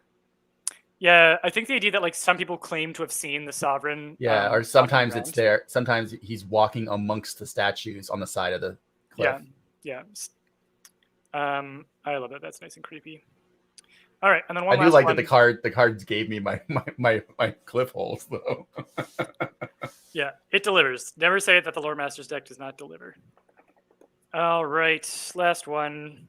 Background. Actually, let's do this one with chat here. Chat, this is going to be your vote. We'll try and sway you. A background where it's frequently depicted in art or literature. A trait where it's ridged or thorny. which would make that walk even more painful and Mhm. terrifying. A trait where there are unique windows or balconies in the cliff, or a trait where there's a rare species of creature that lives on it. I do like the idea that there's this giant field of enchanted stone that calcifies those who touch or walk on it, but there's also just like some chill lizards who like Yeah. does not affect them. Meep, meep. Yeah, and like I can definitely kind of like how like pigeons do not care Yeah. whose statue they're pooping on. Yeah, there's just like tons and tons. Like keeping those things clean is really hard because no one can walk on the surface of it, so they have to like have really long dusting mops and things like that to keep it clean. Got Holy one vote for smokes. creature. We are 5K from unlocking the final bridge. I think when I woke up this morning, we were like 15 or 20K. So this has been huge movement today. Thank you to everyone who's Heck been sharing yeah. the campaign. Actually, one thing I'll mention, we are going to, if we can get 500 backers to share the link to the project in the final week before we close, we are going to release a free extra PDF expansion of all the outtakes. So material that's too weird or that is like similar to other material but not quite different enough, but it does have Everything its own I'll special write writing. for it, basically. We're going to take all of Jordan's favorite cues and we're going to put them in one In a rejected PDF. in a rejected thing. Yeah. A lot of my darlings end up there because I like things that I really liked, but it just wasn't right for the main deck or was like too specific or whatever. Will end I up in love there. that, Jennifer. Oh, yes. The As thorns they would be the step magical onto justification. the thorns, like Yeah. it's like kind of like a mortification thing. Yeah, you like maybe know. the thorns suck the blood and the moisture out of them while also injecting this other thing. That Yeah, makes I them really into like this calcified. Yeah. It has a bit of like a religious like saint type of thing as they drop down the cliff. Yeah, because then the body doesn't corrupt, which is like one of Yeah. the things required for canonization in the church is that the body cannot rot or putrefy in a certain way. Love it. Okay, let's do Ridged or Thorny then. All right, friends, we've got a world. Tara, it's print or nothing. A whole PDF. What I'll say, if Maroki was here, I think she would start giving me the like, don't say it. Certainly not. But Maroki's not here, so party. No one send Maroki the timestamp to this moment, or I'll get in trouble. I think that there is a chance that we have an outtakes expansion from Deck of Worlds. We made a PDF for that. We really want to make this PDF of outtakes from Lore Master's deck if we get to 500 shares from backers. And there's a specific place in our achievements section. If you go to the community tab, achievements, there's a specific achievement for the 500 shares. You need to log your share by clicking the button there. So please do that because that's how we count it. And it can be a share anywhere. It can be on social media. You can just like tell someone about it. We count. It's self-reported. It's on our system. We believe you. And if we get 500 shares, we'll release this other PDF. We've never done an outtakes PDF for Story Engine, but I do have like reams of material that got cut from that deck, and we're going to be producing more material during future expansions, possibly. So if we ever get to 3 PDF outtakes expansions, we would probably print them as a physical set. So that's not me promising to do it. That's me saying it'll probably happen if we get there far in the future. No one send Maroki a link to this. Tara says that she will print Jordan's stuff. So there we go. And this is the link to the achievement here. But yeah, you can find that by going to the community tab and then clicking. I had that happen one time and it was so weird. I was at a comic convention and someone brought up the book I wrote for Spire, which was only released in PDF, but they had printed it and they'd done like the Kinko spiral bound thing, and they want me to sign it. I'm like, what the fuck? How'd you even like? Because it was a comic convention, it wasn't like an RPG convention, but it was just so weird that someone had printed it. Love that. That's kind of cool though, eh? Like it was cool, but it was also it was like that kind of like, oh, I'll print it like joke. I'm like, someone did it one time. Yeah. Somebody took the joke and went all the way. Cool. Well, let's as my favorite thing from when we wrote the email to sort of announce this, Eric, our community manager, who's of course the Story Engine deck in the chat, wrote that email and had this great little headline for this event called like, "Oh, nice world you got. Sure would be a shame if somebody broke it." So I think it's time for the breaking. Time to break it. Yeah, but we've been going for an hour and a half, and I want to take a little bit of a break before we do the breaking to. Jordan, is there anything that you want to plug? Because you've been such a good sport. You've been sharing your creativity and energy, and you, of course, are a multidisciplinary creative. What is something that you've been working on recently that you would want to tell people about? As always, I have my clothing brand called voidmerch.net, where you can buy weird, creepy t-shirts to wear, like "Welcome to Dracula Fuck Mansion," or "Leave them at the bottom of the grave they dug for you." You know, just really normal t-shirts to wear on your professional Zoom calls. I also have a Patreon where I collect a lot of the weird things I write on Twitter and collate them. And sometimes, not very often, but you might get a weird physical object in the mail that is creepy.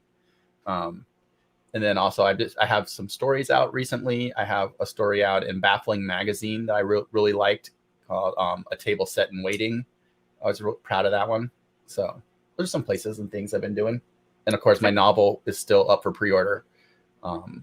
Hot Singles in Your Area. It's going to be out from Unbound when it's finished. Well, all of these wonderful projects can be found at jordanshively.com, where all of their endeavors live. Let's Currently get up ready to crumble. Let's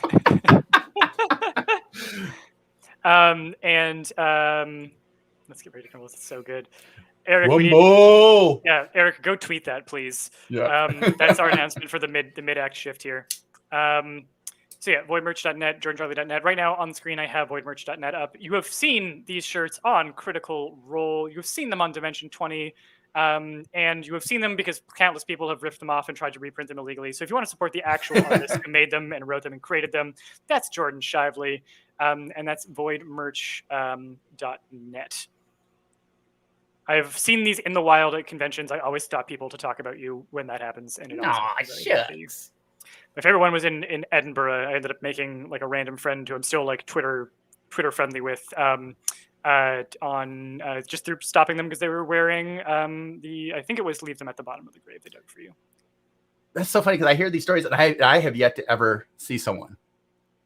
Well, the thing is, there are more people in the world who aren't you but know of your shirts than there are people who are you. Yeah, so, totally. So the chance that you will be the one who sees it compared to other people is very small. Yeah. This fact may shock you, Jordan, but there are more people who aren't you than who are you. There's So you say. So yeah. I had an idea on a dog walk the other night. One more random thought before we return to world building here, and we'll just leave this beautiful shirt up on the screen here. Random thought of a dog walking of a story about a person who becomes convinced that everyone else in the world is one person. Ooh, that's faces. A good story. Yeah, I don't know what to do with it yet, but I had that thought. Write it. Like we're gonna do. Yeah, there we go. Write it. Yeah, dive in and see what happens. Yeah, write a fucking short story like that, man. That'd be so good. That'd be a fun one. That's definitely something that you could send to like Nightmare Magazine or something like that. Well, it's in my ideas to develop notebook, and it's in mine too. All right, cool. Well, let's break this beautiful world that we've made. Let's do it. I'm gonna keep this. Actually, what I'll do, just to remind us of the things that we have going on, I'm gonna keep just the primary cues up at the top here. Okay. It's madness. Our hobbyist is a pirate, but I'm not going to take the pirate card. We've got our plains, pantheon, and fabric. And this is just that we remember what ingredients we have on the table to destroy. That's not super visible, but this may be as good as we can get. Dojo frog. Dojo frog mechanism. Dojo frog. Yeah, somebody turn all of these random words into lyrics, please. I want to hear the song that this creates. The just horrible song. Okay, and then we have Leviathan, Hydra, and Worm, so we can do like that or something. So I ended up not needing the board underneath this because we just cleared the whole thing. But that's a nice way to have like all the little things up there, though. It works. Yeah, just a little reminder of where what we started with. And that's Dojo Frog Mechanism in the Beam of Light, for those who don't know. Dojo Frog Mechanism is my side project noise band. Yeah, I was going to say, these are all great band names. Plains, Pantheon, Fabric, I would go listen to. Hobbyist, I would go watch Hobbyist perform. Hobbyist is obviously like the post rock band that just has a loop pedal. It's one guy. Yeah.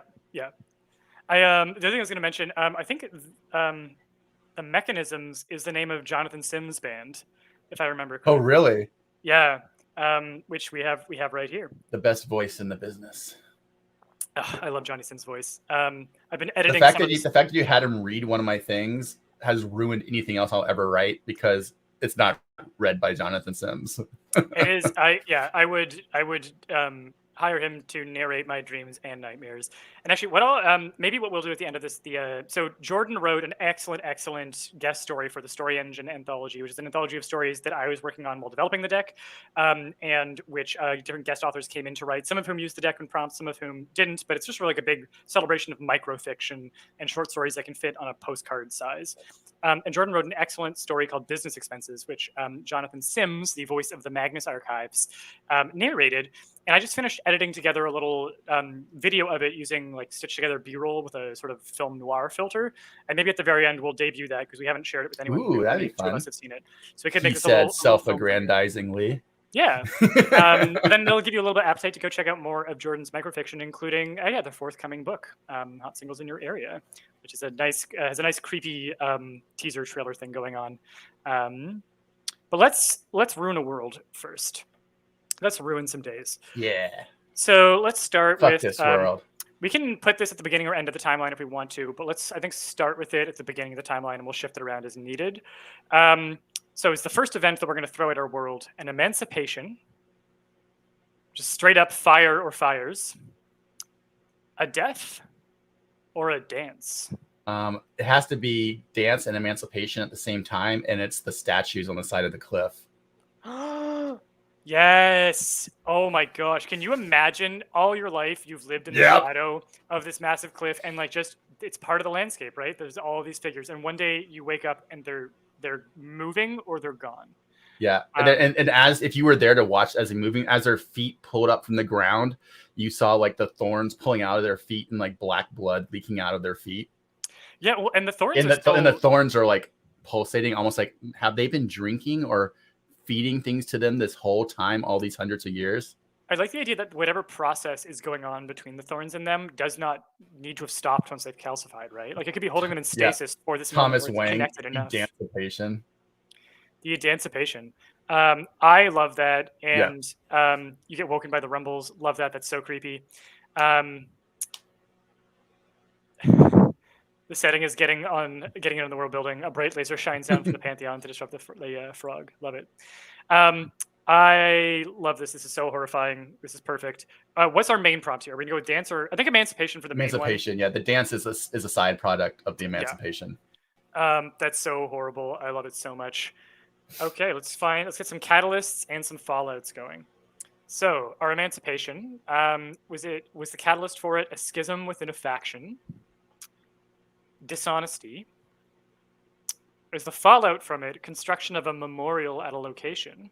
Like they try to recarve all of the but they're really like janky, and they're there's like boards like holding them in place and scaffolding. See, I liked the pained look and horrifying screams on the faces. They just didn't capture in the reconstruction. And then fallout, centuries of historical debate. I like the centuries of historical debate, and I like schism. Yeah, I like both those too. Well, let's corner tuck it.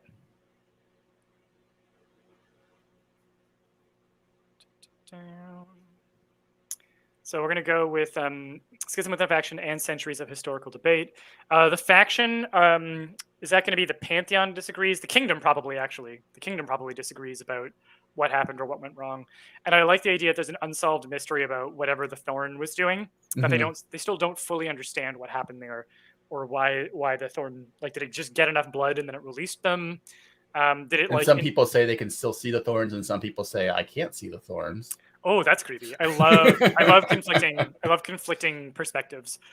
Of things that should be factual. That's and then centuries of historical debate, and that works together actually. The catalyst. Schisms often lead to centuries of historical debate. Yeah, and maybe there was like different thoughts about what should be done about the thorns, and the schism within the kingdom was like some people are like, we got to prune these back. It's getting unruly, and some of them were like, some people no, we must raise our arms and embrace the thorns. You love mouths and hearts open. You love a good someone who dedicates themselves to the big, terrifying, evil tendril thing. A little signature there. All right. It just this other group just starts gathering on the base of the cliff, just staying there, waiting. I love a good one by one. People are overtaken by some kind of fugue, where they all like walk in one direction or towards one location, or and all they are called stand like from they who something. wait for the dance to come. Oh, the in waiting, Yeah. right? Ties back to our dojo and our big Leviathan Hydra worm. Okay, cool. So we got a catalyst for, this is still for the emancipation, a catalyst where there was a contributing factor was jurisdiction agreement over the location, which Jennifer, I think is really it's so you can use both of the different things on the corner. Yeah, great question, Jennifer. So what is a corner check? It's something we've been doing in some of the streams recently. It's kind of like a pro move for the Lore Masters deck. You can also do it for some story engine stuff, but really it shines for the Lore Masters deck.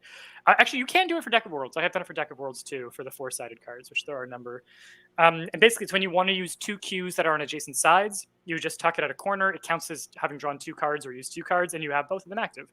But the bottom is still the main card's active state. Yeah. So your primary card, nothing changes about that. You're still using the bottom cue there, and you use it for secondary cues. So Schism is in no way attached to fires, in case that was confusing. Yes, yeah. And that's an example of where the focus sleeves can help focus on just like 1 cue at a time if you would like. Everybody just order the focus sleeves. Like I think you just need them. All right, I will quickly pull those up so that we know what they look like. Because they're hard to picture, but once you see them, you get it, and they look pretty cool.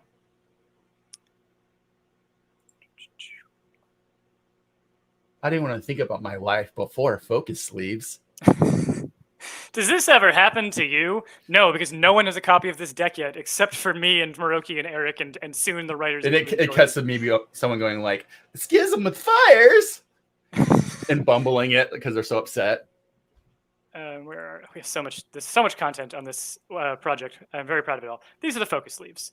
I'm going to. Oh, we have to actually add it to the stream. There we go. The focus sleeves look like this. They look like this. So they have a little keyhole that covers over the parts of the card that you're not using. So when you slide it on, you just see, you're using the Chantry as your active cue. And that just makes it really easy to focus on the active cues that you have going. And my brain loves just that you're organizing it so much. Yeah, I like being able to organize the focus, and I like that that's a visually consistent system with the Lore Masters deck. Great. Okay, so here we go. Catalyst. We had the jurisdiction disagreement over the location, which I think if that's the cliffs would make a lot of sense. Where like if different parts of the kingdom believe it's someone else's responsibility to maintain it. Catalyst, lack of political will. A fallout, sudden scarcity of a material that happens as a result of them leaving. Or fallout, they've had to redraw the maps, which would make sense if the name of the cliffs changed for a third time. First, the cliffs of the first sovereign, then the cliffs of the lost sovereign, and then the cliffs of no sovereigns, or like the cliffs of no kings. That's a pretty cool ring to it. So I am a fan of redrawn maps. Yeah, I think redrawn maps. I'm gonna go ahead and push that one through. And then one more, and we will move on. Actually, the other thing I was going to recommend is trying. We'll try this on the next one.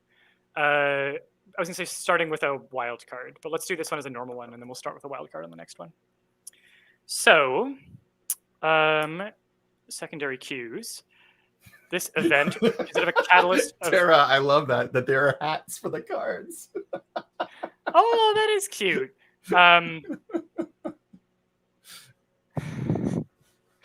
I like the idea that they're little card hats. I think that's cute. I no longer worry about my cards being cold or without good fashion. They got their little ears. All right. Well, let's. Okay, so here we go. Faction infighting is a catalyst for it, which we kind of already have going. Catalyst of political maneuvering. A fallout where it leads to the meteoric rise of a figure. I like that one. Yeah, I think if someone offers an explanation, even if it's not true, but they suddenly like, as the person who sounds confident in a time of uncertainty, they end up. I also love new art form though. What would that be? Trying to recreate. People like to do this thing now where they're on like they have like belayed and they have to go and they stand in the poses that the statues used to be in, like suspended down the side of the cliff. Oh, so it's like a whole human statue busking art form arises out of it. And there's people who believe that if they do it perfectly enough, the statues will come back. Yeah, or like they become that. Yeah, or maybe they want to become that. Yeah, exactly. Yeah. Combination of human statue and good cosplay. But I also love the other. The figure would be really good for a plot device in your story, though. Yeah, and I do want to see how the events of this world build it as well. So this is an example of timeline. And also, like, if you're playing this to actually be generative for your own stories, you can write down both of those ideas in your notebook. Yeah, 100%. And you can you could easily have like you do that and you put the one there to keep track, but you still write down new art form, at the same time in your notebook, You can kind of corner tuck it. Oh shit, you're getting crazy here. Yeah, we're getting real unorthodox. We're breaking all the rules. And then let's figure out who rises to prominence, because I'm really curious about that. Okay.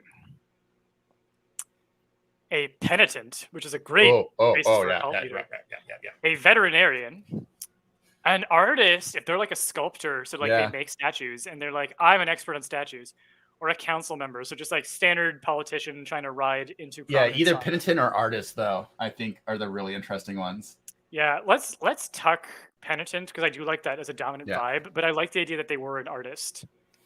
Yeah, they were a sculptor, but then like this all made them into a penitent. Yeah. It's like they live, the art form lives, the thing I thought was cold stone and just my will. Now I know there's something else inside the stone. Hold on. What if something slept inside the stone all along? Or what if the twist is that these were never people who became statues? They were always statues who became people. That the sovereigns of the land are made through a ritual where they are literally like carved and built by the previous sovereign who like designs their successor. And then it's the way they disguise that is through this ending ritual where that statue is put back into statue form. Mm-hmm. I like that. Could be interesting. A weird little like that's our third act reveal. And then it helps us make a pattern out of the like random appearance and disappearance of these statues. Yeah. Okay. All right. New events. Here we go. Are we going to create an accord, an annihilation, a battle, or a convergence? I like convergence or accord. I'm digging because I think annihilation is more like later. Yeah, we could plonk that at the end, but I think we're going to get there regardless of whether. Yeah, because how many of these sets are we going to do to get to the very end of the breaking? I can visually see that we can fit like 3.5. So okay, 4 so really so 3. Let's say 3. Okay. So yeah, annihilation would need to not be right now then. Yeah, so I'm thinking convergence. I like accord. I also like battle because like battle like builds some destruction in without ruining everything. I feel like the accord could be in a way that becomes discordant. Like two things joined together, and them joining together is what makes the ending. Like maybe the penitent, maybe the dojo becomes like, oh, the penitent has had the real revelation, and now they join with the penitent. Yeah, and I can see that becoming its own catalyst for whatever the big third act thing is. Yeah, because before they were like a side, like a very minor, like this dojo, and no one really paid attention to them. But now that they're behind the penitent, and maybe they are them joining the penitent is what gave him this big this big rise. Yeah, and I like the idea if the penitent somehow ends up being the one who has that wand, the wand that's going to activate the mechanism. Maybe he carved it a long time ago, and just has been sitting in his shop. Yeah, and only through their accord does it start to maybe come alive. Yeah. I like how many things this is bringing together. And then we're gonna do a wild card here. Just figure. In case you're wondering, we're talking about worm wand. Yeah, that's all you get. Should probably do a really quick recap for those who are joining in. So we have built a setting using Lore Master's deck, and now we are throwing a bunch of events at it with the intent of breaking it. Although so far we've had an emancipation and an accord, which if anything is setting the stage for more events, but hasn't broken anything yet. So I think we got to go hard in the third act here. Yeah. We're building a timeline of world-breaking events. And to give you a quick summary of the world we've built so far, we have a set of cliffs that are part of the kingdom, where the sovereigns, when they abdicate or retire, will walk down the face of this cliff through a patch of thorns and briars and slowly calcify. It's considered a mark of shame if they don't do this, if they die at their post and aren't willing to yield power at such a time when it makes sense for someone else to take over. These were originally called the Cliffs of the First Sovereign, and then at some point, the calcified body of this first sovereign to ever walk down these cliffs vanished, and they became the Cliffs of the Missing Sovereign. and no one knows where the sovereign walked off to. We have a character who's probably going to be like our POV character, who's a hobbyist. I believe they collect yarn and draw frogs. Their day jobs that they're either a privateer or a pirate, and this is their kind of like wholesome side hobby. And we know that they're going to be becoming involved with some of the events that are to come. We have a giant set of holy plains where the pantheon of gods of this world buries their dead. So it's a sacred plains. It's also where the frogs tend to live. This species of holy or divine frog. And throughout this plain, there are these strange, perfectly structured pools that the frogs hop in and out of, that they live in. And also these, I was imagining them as like Tibetan prayer flag type, almost like memorial monument plinths or columns made of fabric, but which Jordan has decided to interpret as flailing used car lot mascots that just flap around along these plains, billowed by wind. That are doing the worm. And that's because we have this over here on the far right, we have a big Leviathan void worm that we believe is going to come to consume all of the bodies of the dead gods at the end of the world. We think that our third act is going to involve that somehow. And there is a, definitely not a cult, they're just a dojo that worships this thing. That also happens to love frogs, even though, and to like have a collection of these holy frogs, even though no one's supposed to touch these frogs, which have this giant mechanism like music box, locksbox thing, which is supposed to summon the Leviathan that ends the world, but it requires a special wand to go in the keyhole and activate the gears, and needs like kind of a worm-like wand that can go and fill in all the gaps in the gears to complete the mechanism. And we believe that the penitent, who just rose to prominence out of our first event, which is the emancipation of those statues. So all the statues of the sovereigns are inside of the cliff. One day they just leave. They just go walking. And no one knows where or why. This penitent rises to power by offering an explanation, even if it's not a true one. The dojo aligns himself with the penitent, and we have this movement together of figures in the Accord, which is the event that we're doing. And now we're going to give this accord some details. So is it an energetic accord? A sarcastic accord would be really interesting. Like this agreement that's not really an agreement. An untouched accord, an eclectic accord, a chemical accord, an adaptive accord would be interesting. If it's like an accord that's meant to be like renegotiated frequently, a persistent accord, or a thrilling accord. So I want some votes in the chat. But while we're taking in votes, Jordan, what are you feeling here? Chemical accord. What does that mean to you? That it's almost like a weird pheromone type thing that is happening, or something with the thorns in the black stuff that they were pumping in and out of the kings. Yeah, that makes a lot of sense to me. I want to figure out how almost like an infection accord. I really like that. I like the idea that there's something going on with the briars there, that it is a chemical that's like I'm almost imagining now like formaldehyde or embalming fluid or something.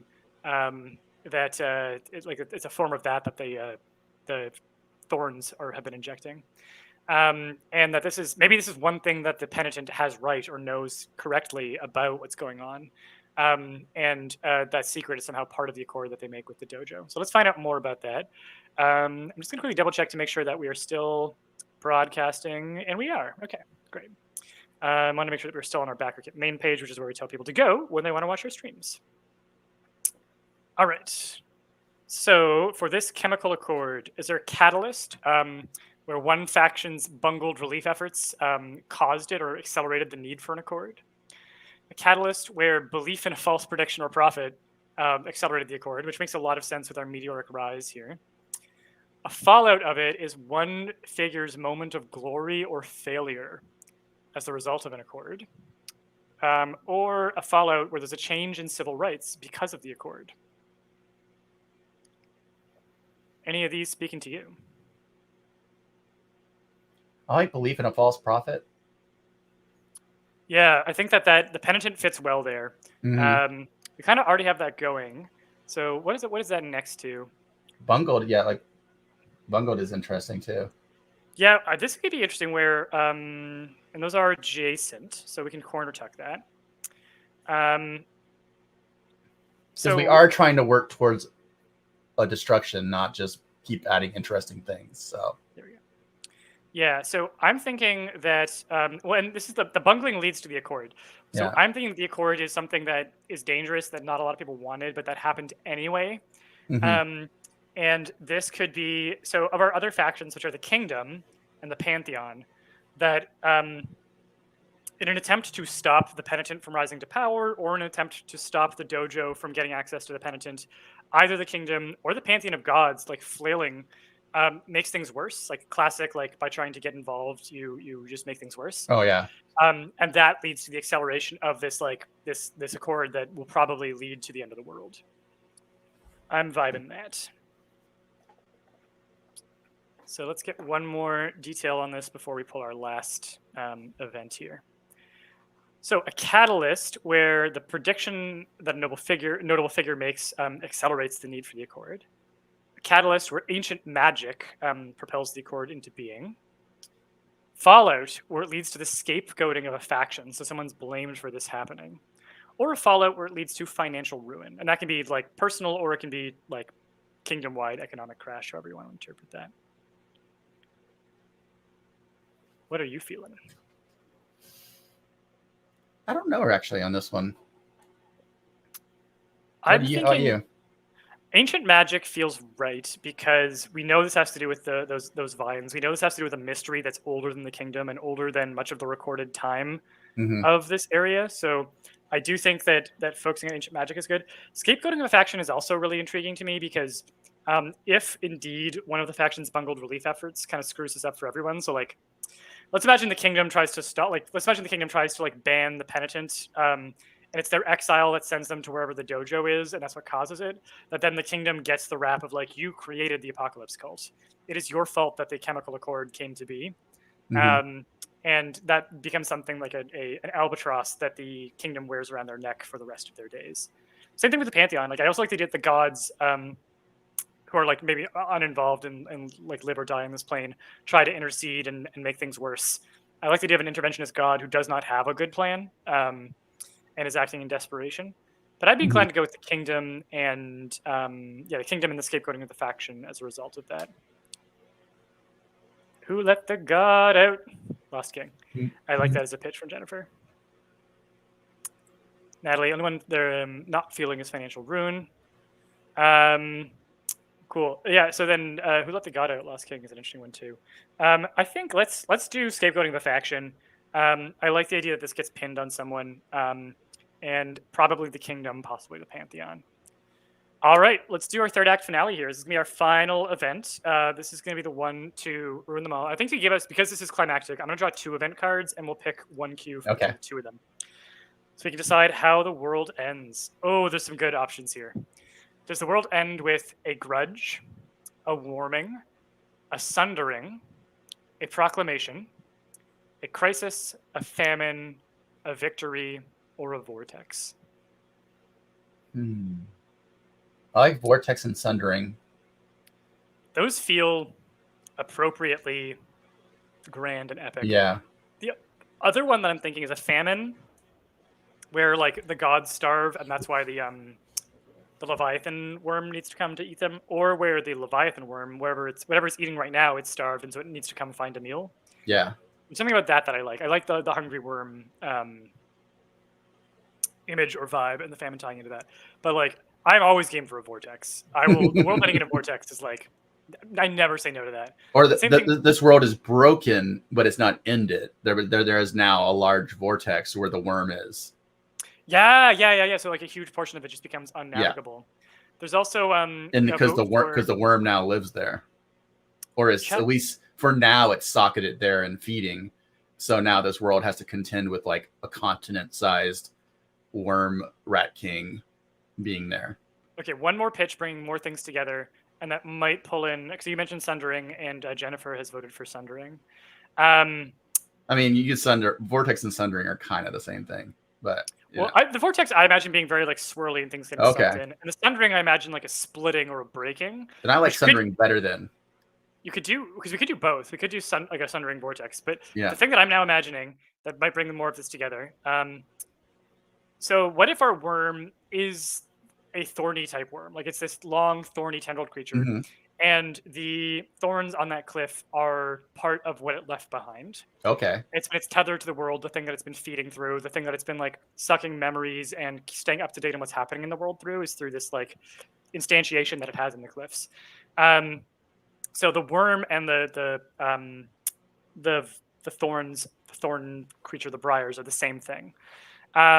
When the big version of it returns to the world, it uses this like vortex of like snaking. And the vortex of itself is sucking all those thorn things back to itself, and as they're ripped out of the world, that's the sundering. That's exactly what I was thinking. The world gets torn apart in that, and like the same thing. All of those the deep pools in the plains. It also like that's where it draws water from, and that starts to like. And now the continents are covered in these huge furrows. Yeah. Where the thorns used to be.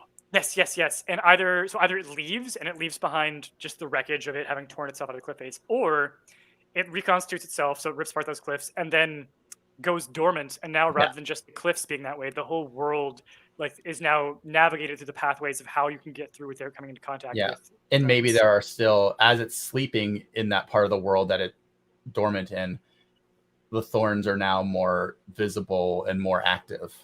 Yeah. Actually, and it can be interesting if like different parts of it wake up at different times. So like during this age, the plains are very active, but the rest of these areas are safe. So people migrate away from the plains, or they migrate to the plains because maybe there is a. I like it. It turns it into like this kind of like post-apocalyptic world that people now have to deal with the sundering, you know. And I personally don't feel the need to draw any more cues for this one because I feel like we have. I think that did it. Yeah. I think that did it. I think we stuck the landing there. Yeah. Oh. That's why the last king went missing. He was the first that the thorns released. And he could even be like connected. He could be the one who starts the cult, the dojo thing. Like he gets released to go do this work in the world. He could be the penitent. There's so many things that you, the writer, who is going to take these and then flesh it out, could do with that. Yeah. Amazing. I love it. Okay, so we did it. We built a world. We broke a world. We did it all in the power of frogs. 2 hours, and all through the power of frogs. I love it. So yeah, this has been playing around with the Lore Masters deck. We built a world and then broke it. You can learn more about the Lore Masters deck at storyenginedeck.com/lore. I've just realized that the entire time that banner has not had the little /lore. So storyenginedeck.com/lore. You can pledge at storyenginedeck.com/lore. If you like these live streams, you can catch them on replay there. And we still have 2 more live streams that we're doing. Tomorrow, we are going live with Megan McKay, the artist of Good Boy Guild and Doodle for Food. And she's going to be live drawing lore prompts that we're going to create with you right out of her fun illustration program. That's going to be a ton of fun. She's a really wonderful cartoonist, very gifted illustrator. And she's just a delight to hang out with. So I think that's going to be a good time. And then on Friday, we're doing our marathon campaign ending stream. We'd love for you to come celebrate with us. That starts at 9 p.m. Eastern and goes until midnight Eastern at least. It's going to be a party. So we'd love to see you there. In the meantime, if you can keep on sharing the project link, we really appreciate it. We would love to get this in front of as many people as we can before we go. And Jordan, one more time, who are you and where can the people find you? I am and have been Jordan Shiveley. I write weird and sometimes creepy things on the internet and also in print. You can find links to most of those things at jordanshively.com. And I enjoy doing these streams.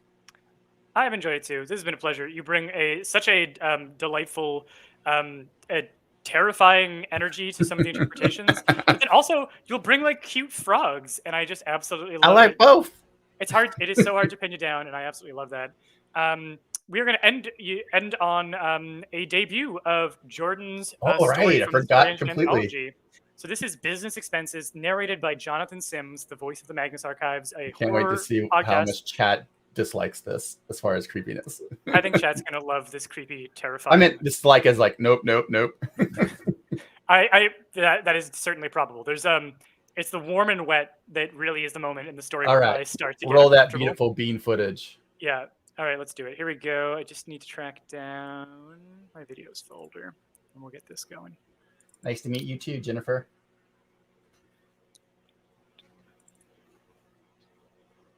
All right, here we go. Business Expenses by Jordan Shiveley, featuring the voice of Jonathan Sims. Thank you all so much for participating, and we'll see you in the next one. Remember all the facts about that case. but I sure can remember the blood, and lots of it. It's funny how that happens. One minute you're investigating a missing child on a standard day rate with expenses and a per diem, and the next you're breaking into a warehouse where a cult is awakening the night. See, that I have no problem remembering. It's what came after. Their faces. I mean, they had to have faces, right?